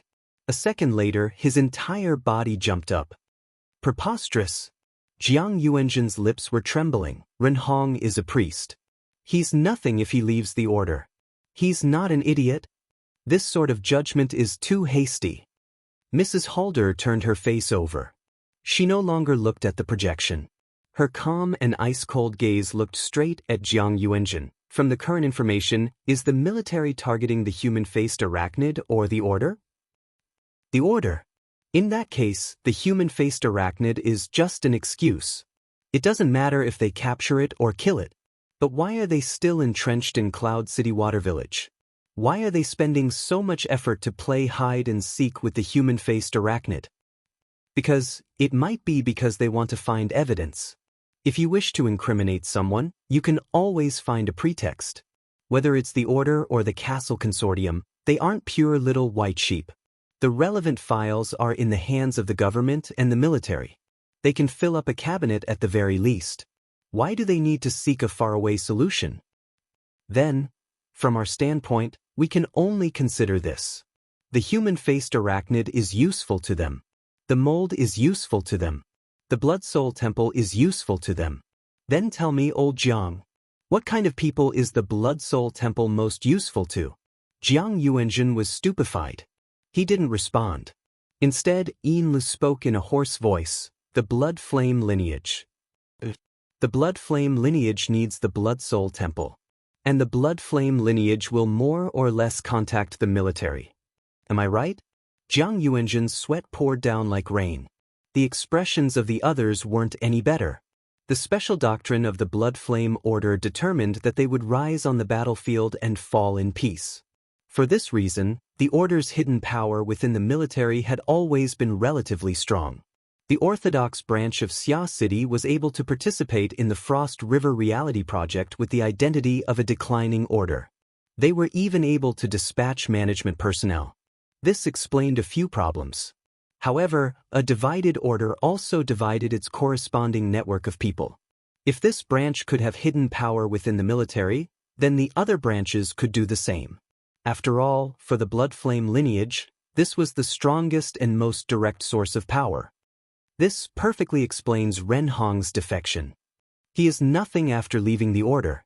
But the current situation is that he hasn't left the order. He has just jumped from one branch to another.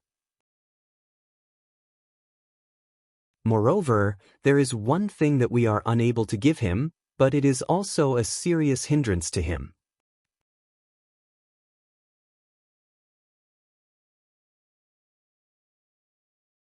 Chapter 418. So it was Renhong. Luo Nen never thought that the answer would come so easily. Any suspicions of bait, a traitor, and the like were instantly swept away. But the unexpected had to be unexpected.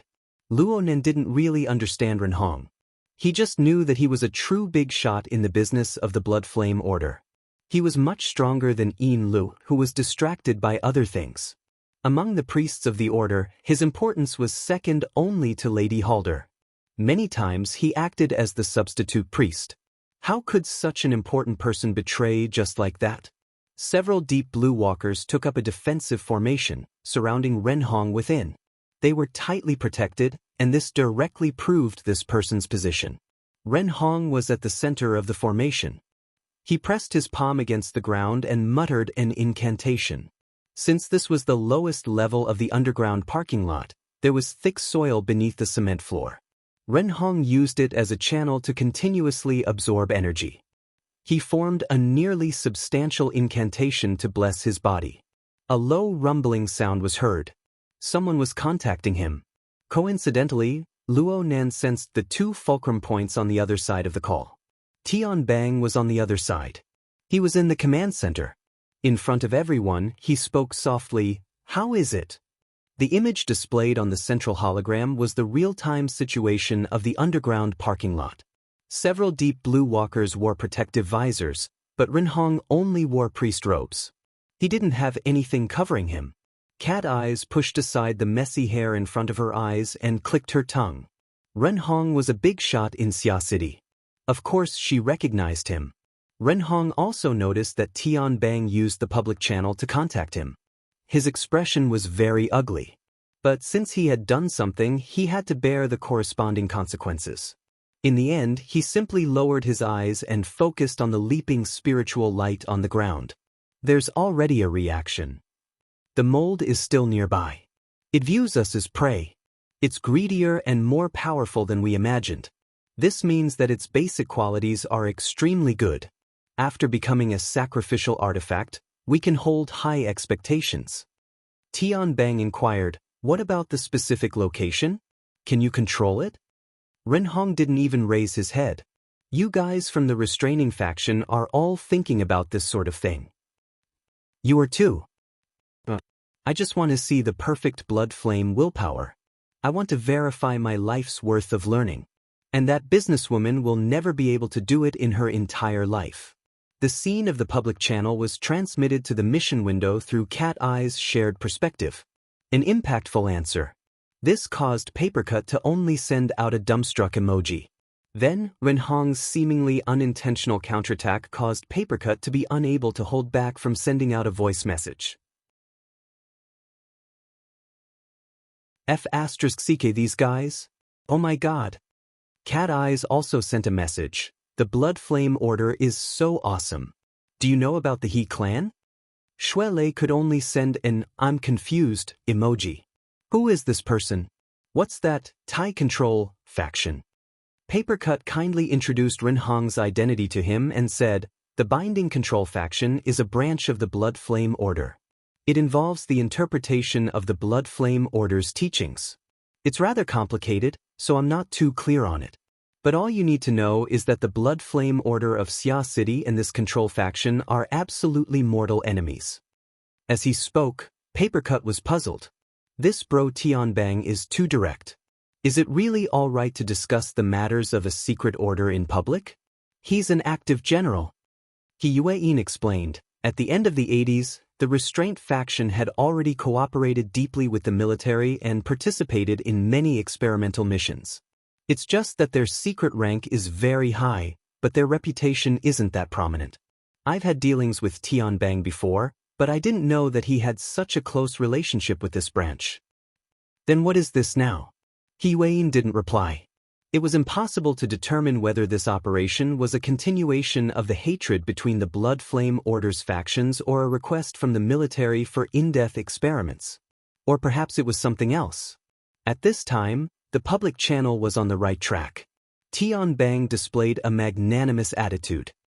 Right now, we must capture the remains of the human-faced arachnid. You're the expert. Everything will be done according to your wishes. Ren Hong sneered, your words are piled with the stench of burning the bridge after crossing the river. Hey, as a member of the Restraint faction, isn't inviting you to control them the greatest sincerity? I hope so. The conversation between the two continued in a tense and subtle atmosphere. Most of it was due to the influence of the human-faced arachnid. And at this time, the main culprit who exerted this pressure was evaluating the new information. This is one of Tianbang's trump cards. The wraith sign's sharp claws plucked at the stars, touching upon the window, to the bottom of the target's heart. It was like playing with a glass ball. The situation is becoming clearer and clearer. We should let the Blood Flame Order enter the battlefield faster. The more hasty the response from both sides, the more advantageous it is for us. It's decided. Luo Nan's Eager will lead the wraith sign's actions. The wraith sign circled several more times on the mental plane. It saw an opportunity and suddenly launched. An unobstructed and ruthless aura rose like a hurricane from nowhere. Ren Hong was operating his spell in the underground parking lot, continuing to strengthen his connection with the Blood Soul Temple. Suddenly, an earth-shattering disaster came over there. Found it? Oh no. The wraith sign's killing intent surged in the boundary between the mental and the material, tearing apart the sacred space created by Ren Hong's spell. Ren Hong raised his head fiercely. His eyes, strengthened by the spell, could already see the human-faced arachnid baring its fangs and brandishing its claws. The distance between the two was extremely close, so close that it broke through the bottom line of his mind. Ren Hong looked at the wraith shadow pouncing at him in a daze. He actually lost the ability to react for a time. In the next moment, a blazing white wall of fire rose between him and the human-faced arachnid. It scorched the air and burned through space. The format of fire. The human-faced arachnid suddenly vanished. It was as if Ren Hong had just woken up from a dream. His left hand instantly raised to his chest, pressing down on the irregular stone talisman outside his priest robe. At the same time, he shouted loudly, "It's attacking me! Tie it down!" In the frontline command center, Tian Bang's figure turned from stillness to pounce out. He didn't run towards the main door. Instead, he crashed straight into the outer glass curtain wall. As the glass shards splashed and fell, a human figure ran madly along the nearly vertical curtain wall. Whether it was an ability user or a burner, they all loved to take this kind of shortcut in the metropolis. Tian Bang no longer had any confidence in the effectiveness of the mental smoke from the confrontation on the mental plane. However, the format of fire should be different. "Do you want to follow?" Cat Eyes sent Luo Nan a private message once more. Luo Nan didn't respond. Right now the area his consciousness touched was gushing with flames, warping the boundary between the material plane and the mental plane. The 5 deep blue walkers were all experienced warriors. Their reactions were nearly synchronized in the face of this sudden crisis. Their combined attack technique revealed a powerful sense of order. While simultaneously warping the material plane and the mental plane, they also had the ability to shape. They built a firm domain barrier that was both offensive and defensive. It was practically the bane of the chaos-type human-faced arachnid. However, the human-faced arachnid they were facing right now was the Wraith sign. It was a special existence controlled by Luo Nan's consciousness.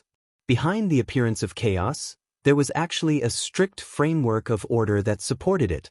There were layers of depth that were hard to imagine. The Wraith rune climbed on the floating curtain, and like a spider with thin threads, it easily switched the depth of the mental plane. The shallow zone, the middle zone. Then it jumped back to the shallow zone. In this process of going back and forth, the Wraith sign had already scanned the strict barrier of the format of fire from several dozen different angles. Perhaps it could be described like this. Under the 3-dimensional perspective, no matter how tightly the lines were piled up, it was still nothing more than a sheet of paper. The demonic eyes were radiant with color and the 6 colors were bewildering. An incorporeal attack pierced out from the extreme depths of the mental plane. It pierced through the flames as if it was piercing through an illusory bubble. Then came the attack that shocked the soul. Siege Hammer. A deep blue walker froze in a daze. He suddenly sank into unconsciousness, turning into a meaningless steel sculpture. He was no longer able to provide the output of the format of fire. A corner of the curtain of fire warped and shattered in an instant. The high level of order was warped, forcing the other 4 deep blue walkers to readjust the order of their joint attack. But the flaw had already appeared. How difficult would it be to readjust it? The flames of the underground parking lot dimmed quite a bit in an instant. The specter of the human-faced arachnid was already extremely close to the material plane. It flashed within the flames, stepping over the raging flames of the format of fire in a nearly mocking manner. Fear dominated Ren Hong's movements. His left hand, which had been holding the protective stone slip, suddenly increased its strength, crushing the precious object in his palm to pieces. In an instant, a blood-like thickness and blood-colored radiance flowed out from the cracks of his fingers. The surrounding temperature was actually able to suddenly rise another chunk from the high temperature of the format of fire. The skin and flesh of Ren Hong's palms and fingers were burned to the point of lacerating. But from his perspective, it was still worth it. The air was severely warped, and the distortion was even greater on the mental plane. The high-temperature bloody radiance formed a new and powerful source of interference. The mental curtain that the Wraith sign had hooked earlier swayed and drifted, causing a deviation in the originally chaotic and orderly structure. It affected the Wraith sign's instant positioning. Ren Hong seized this opportunity. His left hand, which was lacerated with flesh, pressed down. He raised his right hand and formed a seal on his lower abdomen. Then he stomped down heavily with one foot, causing the cement floor to split open with a bang. Leaping spiritual radiance sputtered out from the cracks. It was dyed by the bloody radiance that flowed out from the cracks of his fingers, turning it blood red in an instant. Blood, blood, blood. Fire, fire, fire. The praises of hundreds, thousands, tens of thousands of people gushed out wrapped in spiritual radiance. Ren Hong slowly knelt on the ground. With a pious posture, he placed the seals formed by his hands down. His palms stuck to the ground and his waist bent down as if he was performing a great salute. The Wraith sign was just about to reorganize its attack, but it was stifled. The Blood Soul Temple within buzzed and trembled. It seemed as if the tip of a pen was scratching on the craggy structure of the mountain. It advanced from bottom to top, layer by layer, transforming into runes. The runes were internalized and quickly formed an enormous restraining force. 80 kilometers away, Luo Nan frowned slightly. Some extremely active elements followed the Blood Soul Temple, followed the Wraith sign, and seeped into the interior of Luo Nan's sealed system. Then it began to grow wildly.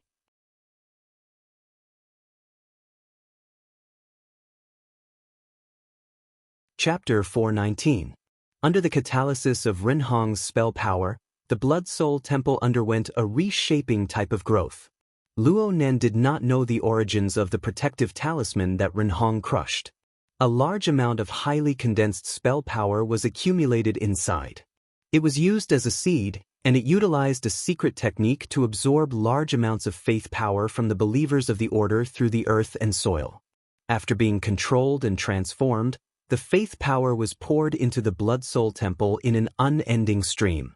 Luo Nan did not understand the specific operating rules, but he could see that the mountain structure of the Blood Soul Temple had become more exquisite and natural. The 4 buildings on top of it grew more magnificent and dignified. As the Blood Soul Temple grew in turmoil, its absorption and devouring of the chaotic power of the Wraith sign became more and more unbridled. It seemed that the parasitic process of several dozen days was about to come to an end. It was currently fusing the human-faced arachnid's power into its own, attempting to devour it and replace its body. Was it not going to walk the remaining several hundred steps of the path of blood and fire? Or could it be said that Ren Hong's rebellion was because he saw another golden path that could forge a perfect sacrificial artifact without going through the human-faced arachnid? Luo Nan did not know what Ren Hong was thinking, but he did know that the effects of this method on his own closed system were quite obvious. It was so obvious that the other believer could sense it. Cat Eyes took the initiative to contact him. "Hey, is the line disturbed? It's very noisy." "Ignore it." Luo Nan urged the human-faced arachnid to rapidly jump within the two-way warped mental screen, leaving the material plane in an instant. The bodyguard, the deep blue walker, lost his connection to the human-faced arachnid and immediately reported, "Target lost." Tian bang. Not yet. Ren Hong's hands firmly clasped the rubble in front of his knees, ensuring the stability of the psychic wave radiation. Sweat trickled down his forehead and cheeks, but a smile had already bloomed on his face. "I've locked onto it." "It's locked onto." Luo Nan also confirmed this point. He had already leapt into the middle zone, and he was far away from all devices and mental senses through the warping effect of the mental screen. However, Ren Hong's incantation magic power continued to pour in through the Shepherd's Channel. Most importantly, the Blood Soul Temple released the element of blood flame as it absorbed energy endlessly. It attempted to assimilate everything in the surroundings to aid in the digestion. It was like red ink in a pool of water. It was not that easy to dilute. Unexpectedly, the contamination was spreading. The Wraith sign was very important within Luo Nan's closed system. It occupied the highest position within all of Luo Nan's believers. It was able to make Luo Nan's power more efficient, and through coupling and other exquisite and subtle functional relationships, it was constantly linked with other believers, transforming into an enormous production line. It produced an unending stream of soul strength, providing abundant supplies for Luo Nan. At this time, one link of the production line was contaminated. In theory, it was possible that the entire production line would be affected. On theory, Luo Nan's mentality was very stable. At this moment, he could see the benefits of seclusion at home last weekend. He already had a relatively clear understanding of the entire formatting theory system. He was using a transcendent perspective to assess the situation.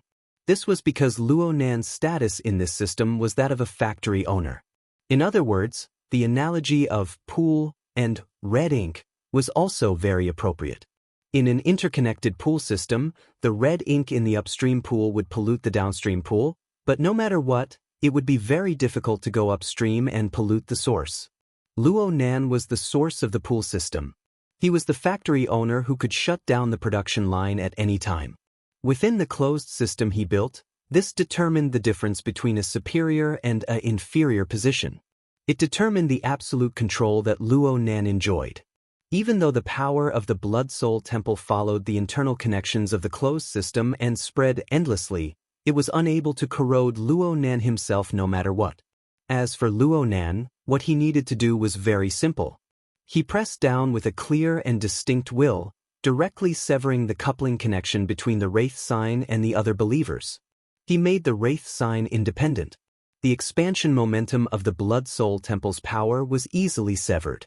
It was locked within the Wraith sign's main body area, erasing the last bit of theoretical possibility.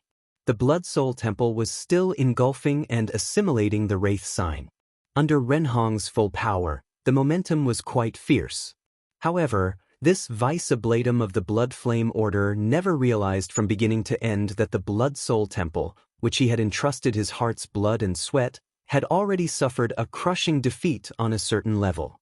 This was the isolation of the system, the suppression of the hierarchy. When the Wraith sign occupied the magpie's nest, it silently seized the embryonic state of the Blood Soul Temple. This was the result that was destined. Even if the mountain was towering and lofty, how could it compare to the heavens? Right now, the only problem left was the Wraith sign. The Blood Soul Temple's erosion of the Wraith sign continued. It was like retribution for the Wraith sign taking over the mold's nest. Of course, Luo Nan had to control this, but now was not the time. The restless Blood Soul Temple was the real bait. Although Renhong's methods were quite effective, the turbulence created on the level of the Blood Soul Temple was far too obvious. It attracted the attention of many related consciousnesses. Luo Nan's closed system senses, including his superior position, just happened to be able to capture all of this. He omitted the meaningless details and traced it in reverse, just like how he had sensed Mrs. Halder before. He drew a few extension lines on the outline of the Blood Soul Temple. It was like drawing auxiliary lines in a plane geometry exercise. It's a very simple assignment. Then I'll get the answer. Wonder. No, it was a set of twin figures. The Blood Soul Temple was the foundation, extending outwards. The closest one was Renhong. Then it split. A portion involved Tianbang and a few related people. There was another portion that extended 30 kilometers away. The aura over there was much more familiar. It was clearly Mrs. Halder and the other core members of the Blood Flame Order of Xia City. Of course, this was just physical distance. It was the result of abstraction on the mental plane. The psychic wave figures formed by these two groups of people were actually quite similar. One glance was enough to tell that they came from the same source. The situation is becoming clearer and clearer. Luo Nan's mind grew calmer and calmer. His train of thought began to spring up. In comparison, the Xia City branch of the Blood Flame Order passed through their time in a state of restlessness and depression in the decompression gym 30 kilometers away. Due to their understanding of the Order's techniques, they were able to roughly guess Renhong's methods from the feedback from the Blood Soul Temple.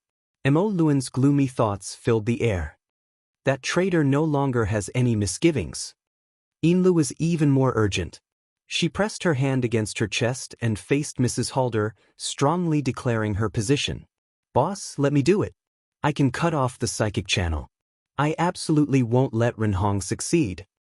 And then let all the believers be at a loss as to what to do? If we let them succeed, we'll lose everything. So you want to destroy all the resonators of the blood flame, will? Destroy the foundation of the order's existence? Mrs. Halder stared straight at Yin Lu, successfully making her speechless. On the other side, Jiang Yuanjun was still hopping mad. Then what should we do? Our molds were taken away by others just like that? Those shameless separatists. Traitors. Mrs. Halder turned around. She looked at the blurry and lagging projection of information. Several seconds later, she spoke softly, "Let's leave first." Jiang Yuanjun didn't hear clearly at first. Mrs. Halder changed her words. "We must first cut our losses. We must avoid a crisis that could topple us." Cut our losses? How do we cut our losses? We'll leave Xia City for now. What kind of joke is this? Jiang Yuanjun really exploded. Are you crazy? We haven't even figured out the situation yet, and you want to run? Give up all these years of operation and run? There's no worse situation than the present. Mrs. Halder's tone was calm and without ripples.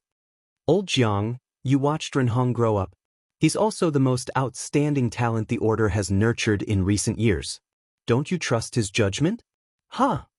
When it comes to the way Renhong conducts himself, he doesn't have any weaknesses that can be used against him. Given his shrewdness and meticulousness, things like betrayal don't happen. But once they do, there must be a sufficient reason. Perhaps the other party has a closer relationship with the military. Perhaps the other party's prospects for development are broader. But in any case, there must be an enormous disparity in power between the two sides. That's why he made up his mind. Jiang Yuanjun chuckled twice. He wanted to retort that this was all conjecture, but when the words reached his mouth, he suddenly felt dispirited. What Mrs. Halder said was very likely. Renhong's temperament was just like that. Mrs. Halder's gaze swept across everyone. Jiang Yuanjun's mind was absent-minded. Yin Li's mind was restless. Meng Chang's face was expressionless. Wu Kuei shrunk into a corner without a sound. As for Mo Luan, she didn't need to care about him. Mrs. Halder sighed softly and continued, "I believe that everyone has the resolve to sacrifice their lives for the order. But as the first oblatum, the continuation of the orthodoxy and the preservation of our vitality will always be our #1 priority. Besides, we have 3 shepherds. As long as the foundation of the herding law doesn't change, we will always have a chance. It doesn't matter if we're in Xia City or not." Jiang Yuanjun wasn't so easily convinced. "But I agree with the first oblatum's judgment." Black smoke curled up in spirals in the void. A low and fine voice seemed to seep out from within. Mo Luan's soul body of black smoke was decades old. He practically represented the highest combat power of the blood flame order. His sudden appearance naturally attracted everyone's gazes. However, what people paid more attention to was his attitude. Mo Luan said, "Ever since the upheaval of the order, the first oblatum has repeatedly proven that her line of thought is correct. She hasn't made any major mistakes to this day. No one could refute this point. The mold was a genius idea. According to the first oblatum's common saying, she found a good project worth investing in. We invested for this and made it to a certain scale. Then, competitors appeared. They directly poached people, stole products, and even used military and political power to destroy bodies. Although it's despicable, it's absolutely impossible to do it without overwhelming strength. We have no chance of victory in a direct clash." Mrs. Halder bowed slightly towards the black smoke in the room to express her thanks. But when her gaze swept across the room, she suddenly frowned. At this moment, the black smoke curled up, faintly forming the silhouette of Mo Luan's figure. Mo Luan's words jumped. "In terms of concrete implementation, I have a suggestion."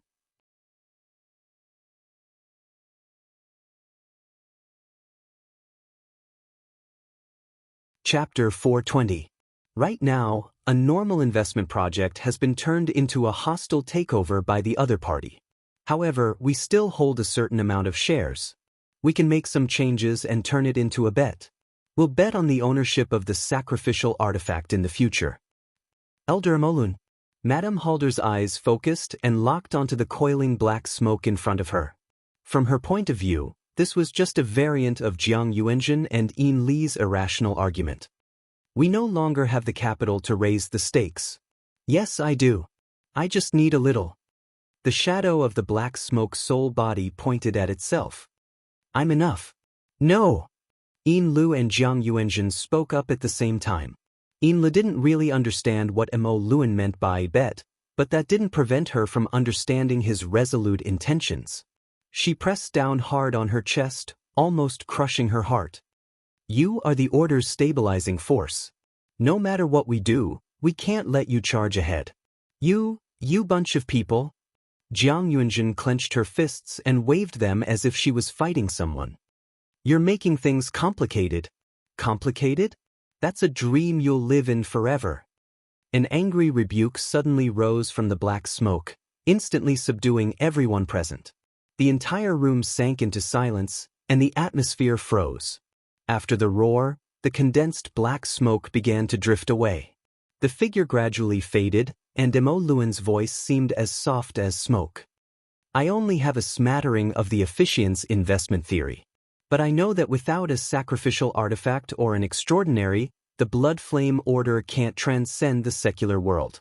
Only by following the efficiency train of thought can we continue to exist in this world and continuously accumulate power. Jiang Yuanjun pointed at the black smoke, but in the end she retracted her arm and clenched her fists. When she opened her mouth again, her voice was hoarse. I've never opposed it. But is the Order's sacrificial artifact and orthodox inheritance also an investment? Or can we withdraw and break even to prevent losses? Madame Halder didn't reply. Mo Luan actually laughed. I don't think about this kind of problem, but you specialize in theory. You should study it further. In a sense, this is your responsibility. At this point, Mo Luan turned his attention to Lady Halder. Lord Officiant, I agree to retreat, but things happened too quickly. My body is still immersed in the frozen liquid and can't move. It will take some time for it to thaw. Madame Halder shook her head. According to the relevant contingency plans, we have a complete evacuation plan. The relevant vehicle is right next to your seclusion room. It will only take 15 minutes for the transfer to be completed, and it will last for more than 7 days. By that time we had reached Tyre and settled down again. We can start now. As he spoke, a new wave of information refreshed, and the intelligence peddler took out even more valuable information. He had secretly hacked into the building's surveillance system and borrowed the surveillance camera in a corner of the underground parking lot to spy on the area in the distance. From the surveillance screen, one could see a blood-red spiritual light spurting out from the end of the dark domain, as well as a slight spatial tremor. Jiang Yuanjun muttered, "It has already reached this level." In the next moment, it was as if he had woken up from a dream. Anger once again dominated his thoughts. He is pulling up seedlings to help them grow. If he continues to forge the blood-fire path like this, the foundation of the Blood Soul Temple will be destroyed by him. Lady Halder looked at the projection and said softly, "Perhaps he has an even better idea." "What, boss?" Yin Lu felt the violent tremors coming from the mold. Combining it with the surveillance screen, she had already made a judgment. Ren Hong is forcefully transferring the priority of the shepherd. If we do not follow up, the Blood Soul Temple will be his in 20 minutes. Meng Chong, who had been standing solemnly, spoke for the first time. His voice was heavy. Ren Hong has been overdrawing on the believer's psyche power. This way, even if we want to counterattack in the future, we will not be able to gather enough psyche power for the ritual in a short period of time. Jiang Yuanjun gasped. If he is ruthless enough, he will continue to make this kind of consumption, forever maintaining the first move advantage. Lord Officiant. Madame Halder didn't say a word, but without any warning, she waved her arm towards where Mo Luan's black smoke soul body was. Her fingertips brushed past, and the black smoke disappeared, leaving only nothingness. Yin Lu and the others were stunned. In the next moment, Mo Luan's voice echoed in the nothingness. The basic purpose of the bet is to know all their cards. Renhong, Tianbang, and what else? Yin Lu suddenly came to a realization and ordered through her wristband, "Connect Elder Emolun to the seclusion room." A minute later, the security personnel outside sent a message, trembling with fear. It was unknown when, but the personnel in charge of daily service and security work beside Elder Molun had all fainted. The relevant scene was also transmitted back at the same time. It was taken after the robot had entered the seclusion area. It could be seen that the door of the seclusion room under layers of defense was opened, and the frozen liquid pool inside was already empty. Jiang Yuanjin groaned, "Blood flame above. Blood flame above." Ren Hong knelt in the protection area of the incantation. Although his spirit was excited, his physical strength was close to exhaustion.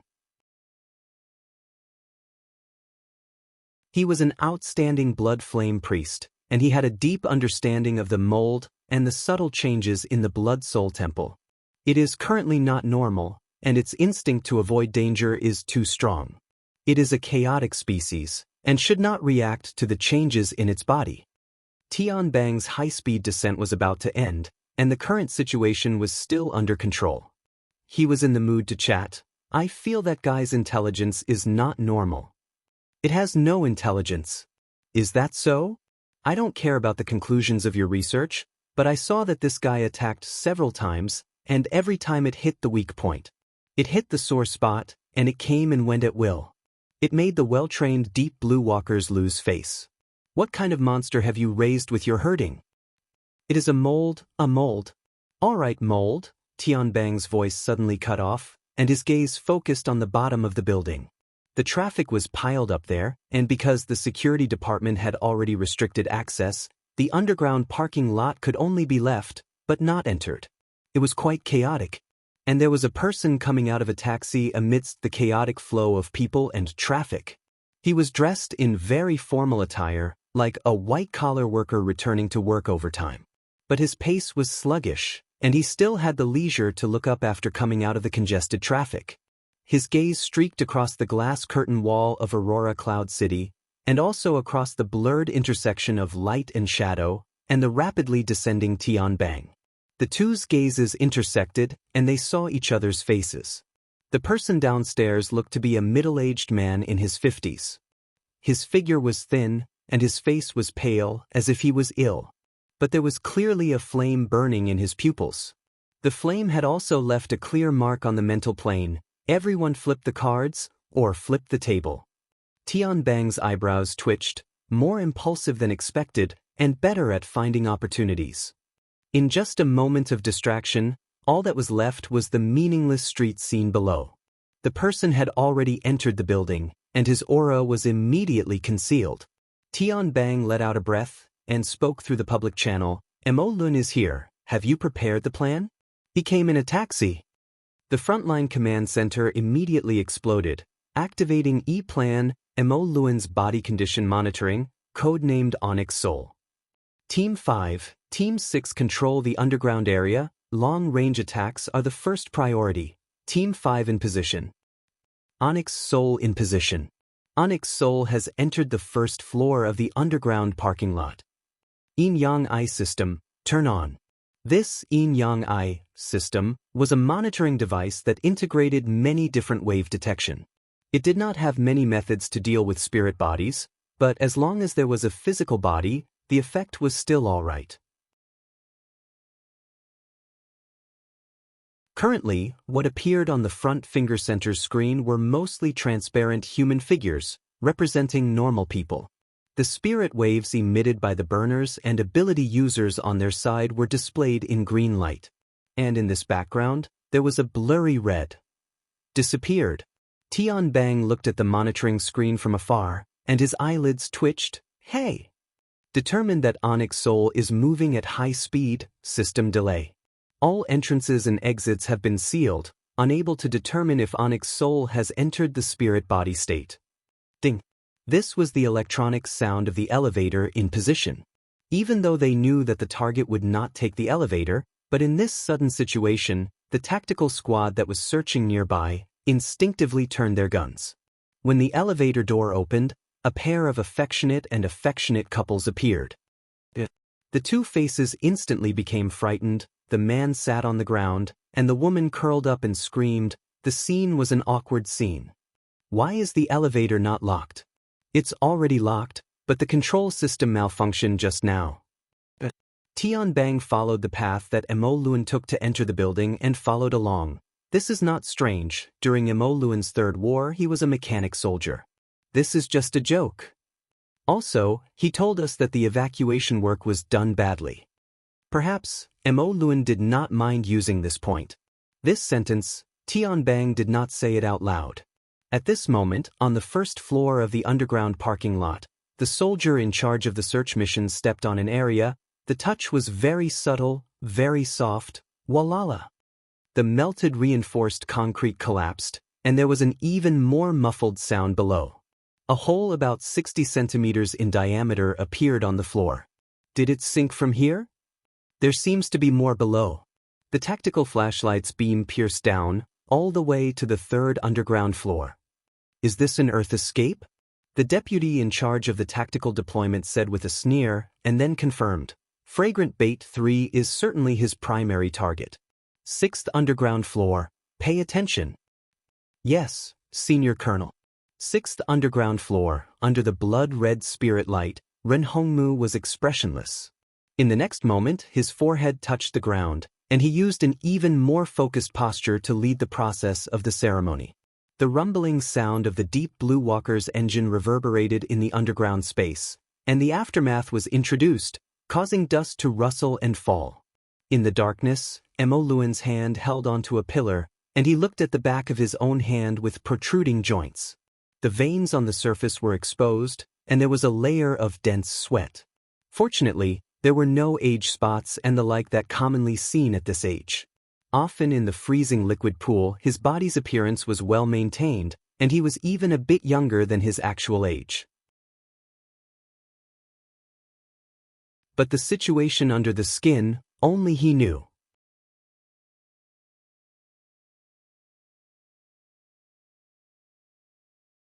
Chapter 421. In the parking lot, there were all kinds of vehicles neatly arranged in three-dimensional frames. They were densely packed.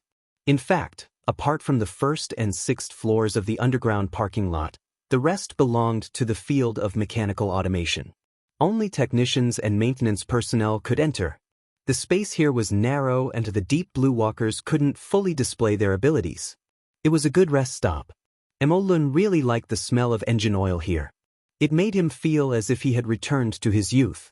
However, the psychological inertia of middle-aged and old people still existed. These young people in the army, Emo Luan's heart was on guard before he finished speaking. I've let you down, Senior. Tian Bang walked out from behind a pillar at the back. His shadow covered nearly his entire body.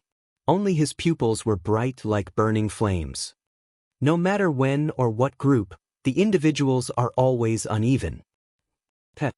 Emo Luan sighed and continued walking forward. We should be able to reach the 6th floor. Tian Bang unhurriedly followed. There's nothing bad about this. Senior only used 4 floors to adapt to this body that hasn't been used for a long time. The rest is probably just to save strength. As he walked past the place where Emo Luan had previously stood, Tian Bang jumped up and touched the ceiling with his fingertips. His tentacles didn't change at all. This made him even more certain of his judgment. This is the legendary Black Soul body, right? Using the Black Smoke Soul body to wrap around the corporeal body and form a special form that intervenes the mental and material planes. Unfortunately, the consumption is too great. This is an ability prepared for extraordinaries. If it was 10 years earlier, if there wasn't any hesitation, if there wasn't internal strife, the voices of the two overlapped to a large extent, but in the end they were completely different. They stopped at the same time. The straight line distance between leather shoes and sneakers didn't exceed 10 meters. Tian Bang smiled in the shadows and met Emo Luan's serious face after he turned around. Approximately 2 seconds later, the corner of Tian Bang's lips continued to split open, revealing a few white teeth. Perhaps I should change my way of thinking. Senior, have you never thought that according to your current realm, If you had a powerful energy furnace that could provide you with an unending stream of strength. His voice was cut off.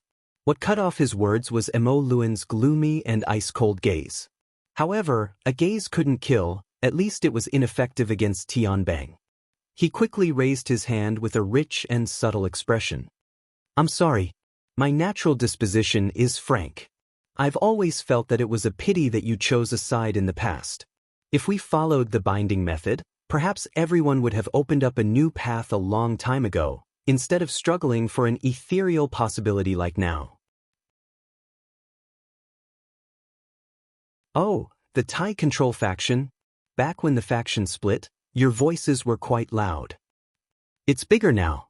In the outer region, when Tianbang and Emo Luan were talking, they didn't stop for even a moment. The frontline command center dispatched the 2 teams of deep blue walkers responsible for the underground region to urgently shift their defenses. They set up instruments and weapons and completely sealed off the entire underground parking lot. As for the resulting chaos, well, an earthquake was a good reason.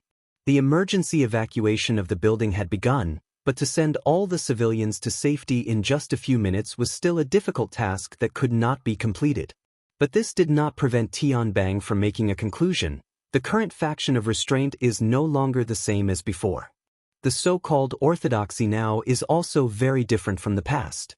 Senior, you're doing something meaningless, and the chances of success are close to 0.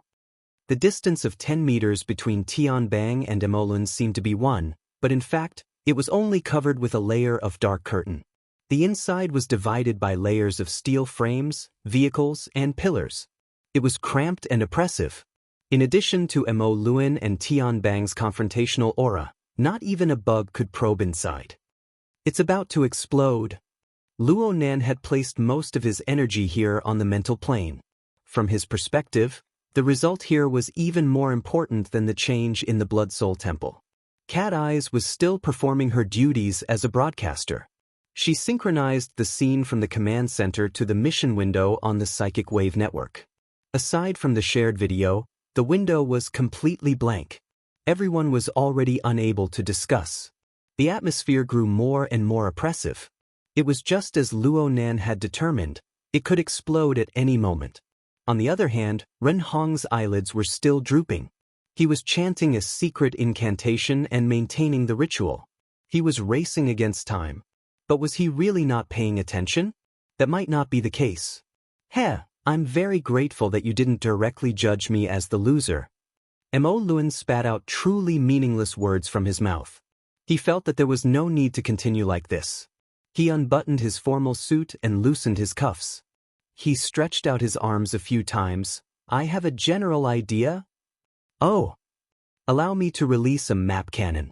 The greatest problem of today's youngsters, or perhaps I should say the generations after the war, is that they believe they control everything. They don't understand fear. He took off his shirt as he spat out the last word. His sleeves fluttered, and the fluttering shadow instantly transformed into a black mist that was even denser than the current environment. It spread out like a black cloud, assaulting everyone's faces. Cliché. Nothing new. This was Tianbang's evaluation of Emo Luan's speech. He crossed his arms in front of his chest. He didn't make any obvious movements. He just tilted his head, wanting to bypass the range of the black mist. But all he saw was that the black mist and black clouds had already filled the parking lot on the 5th floor. The steel frame and the car body made strange hissing noises. As for Emo Luan himself, he had already disappeared without a trace. 5th team, 6th team in position. Reactivate the Yin Yang Eye. Senior Colonel Meng Tu led 2 small teams of deep blue walkers into the underground parking lot on the 6th floor. He was Tianbang's assistant in the Special Forces Brigade. He was responsible for commanding the enemy. Right now, Tianbang had no intention of giving orders, so he continued to carry out his duties. From Meng Tu's perspective, Tianbang was keeping watch on the 5th floor. It was impossible for the attacking Emo Luan to perfectly conceal his aura. Moreover, this person definitely had Ren Hong as his primary target. Got him. The facts proved his judgment. The Yin Yang Eye was in full effect. It locked onto the general range of the target and connected to the fire control system. It allowed the two teams of 15 deep blue walkers to form a network of long-range weapons, ready to fire. But the opening shot was still Meng Tu's favorite weapon. Prepare the format cannon. 5th and 6th team coordinate. 4th team reserve. Coordinate level 1, level 2. Meng Tu placed the barrel that looked like a rocket launcher on his shoulder. The format fire burned fiercely behind his body. He relied on his outstanding perception and control ability to coordinate the formatting power of a dozen companions. Then he concentrated and amplified it through the special barrel on his shoulder. Receive the Iron Fist of Justice.